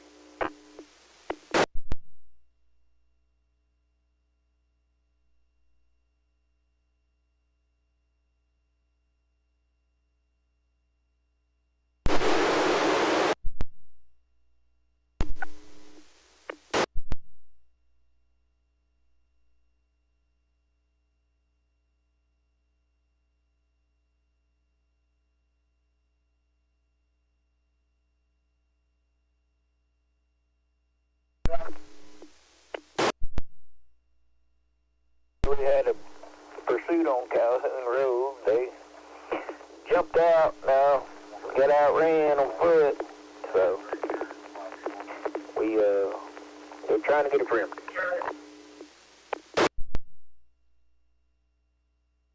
Oh, I guess we can hear that up here. Is that the county or the state? There's Magnolia.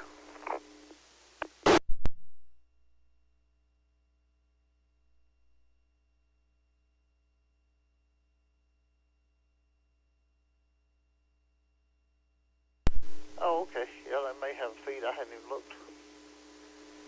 Are they DMR down there, or are they A1? No, they don't have a feed.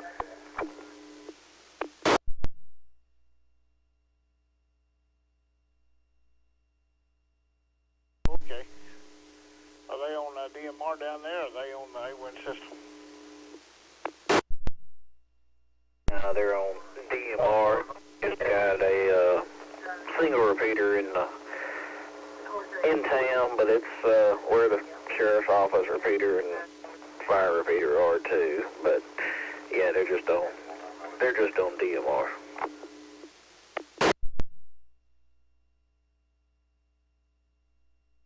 That'd be nice to be down there to be able to hear them. I like it when they're on DMR. It makes it a lot easier to hear. That's one thing I like about Dardanelle PD in Yell County. They're on DMR up here, and I can hear them real good with my UV380 even. One of these days I'll get a VHF 7550 and I'll put them in there. So yeah, they come in pretty good, except when the dispatcher gets so close to the mic you can't understand it. But, and Perry County, the county next over to us, is DMR.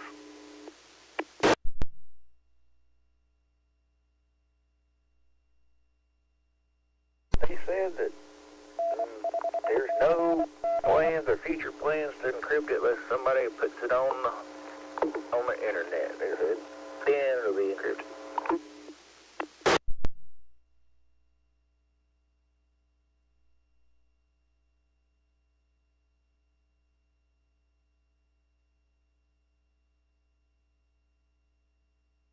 Yeah, I think Malton PD, they went encryption. And, 'cause I guess some of the officers or whatever got radios out or something. But anyway, I'm pretty sure it's probably just a light encryption. I'm going to have to program a radio up to see. And I think even the fire department's encrypted up there now in Conway County. But Conway ESO is not. When Van Buren County went in on DMR, back then there was a guy that had a Radio Shack, and you could go in there and buy a scanner from him. He'd sell you one so you could pick up the county. And so they didn't mind people listening. They just wanted to go DMR. They actually wanted help from the public. You could buy a scanner with a display or a scanner without a display. Of course, all that was one of their portables, or with the receive programmed in it.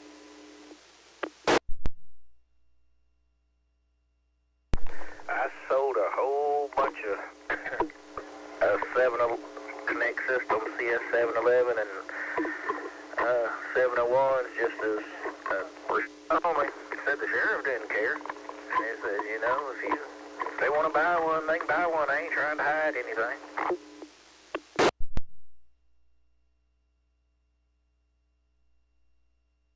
I guess that's what, what Dardanelle and them do. Johnson County up here, they don't encrypt. Perry County don't.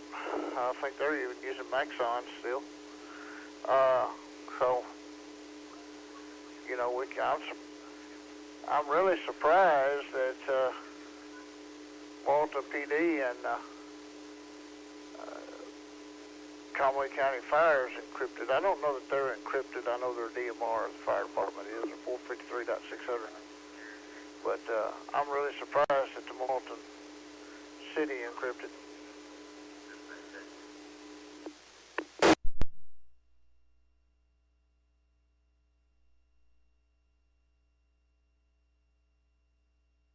Their drug dealer probably heard them coming with the warrant.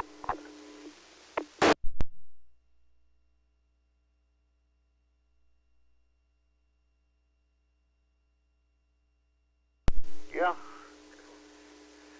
Had to be that, because there's never been a radio reference, a feed or anything in their county.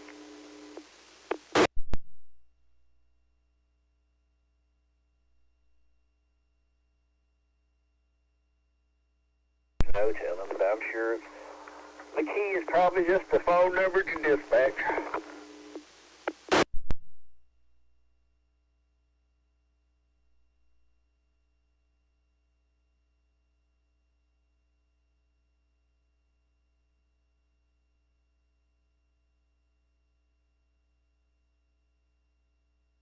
Oh, yeah.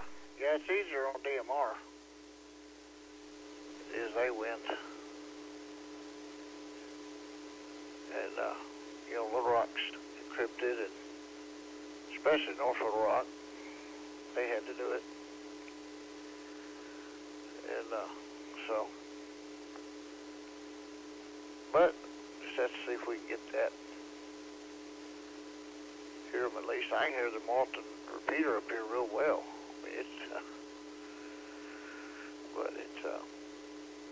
like I say, just because they were not encrypted when I put it in this 7550. Yeah. Well, too bad that wasn't a state police in pursuit, or we'd have seen that on the Natural States Transparency in a few weeks.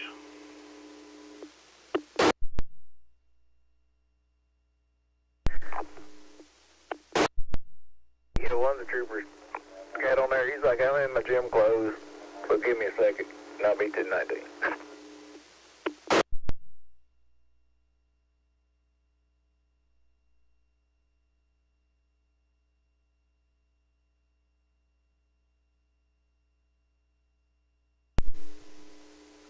I saw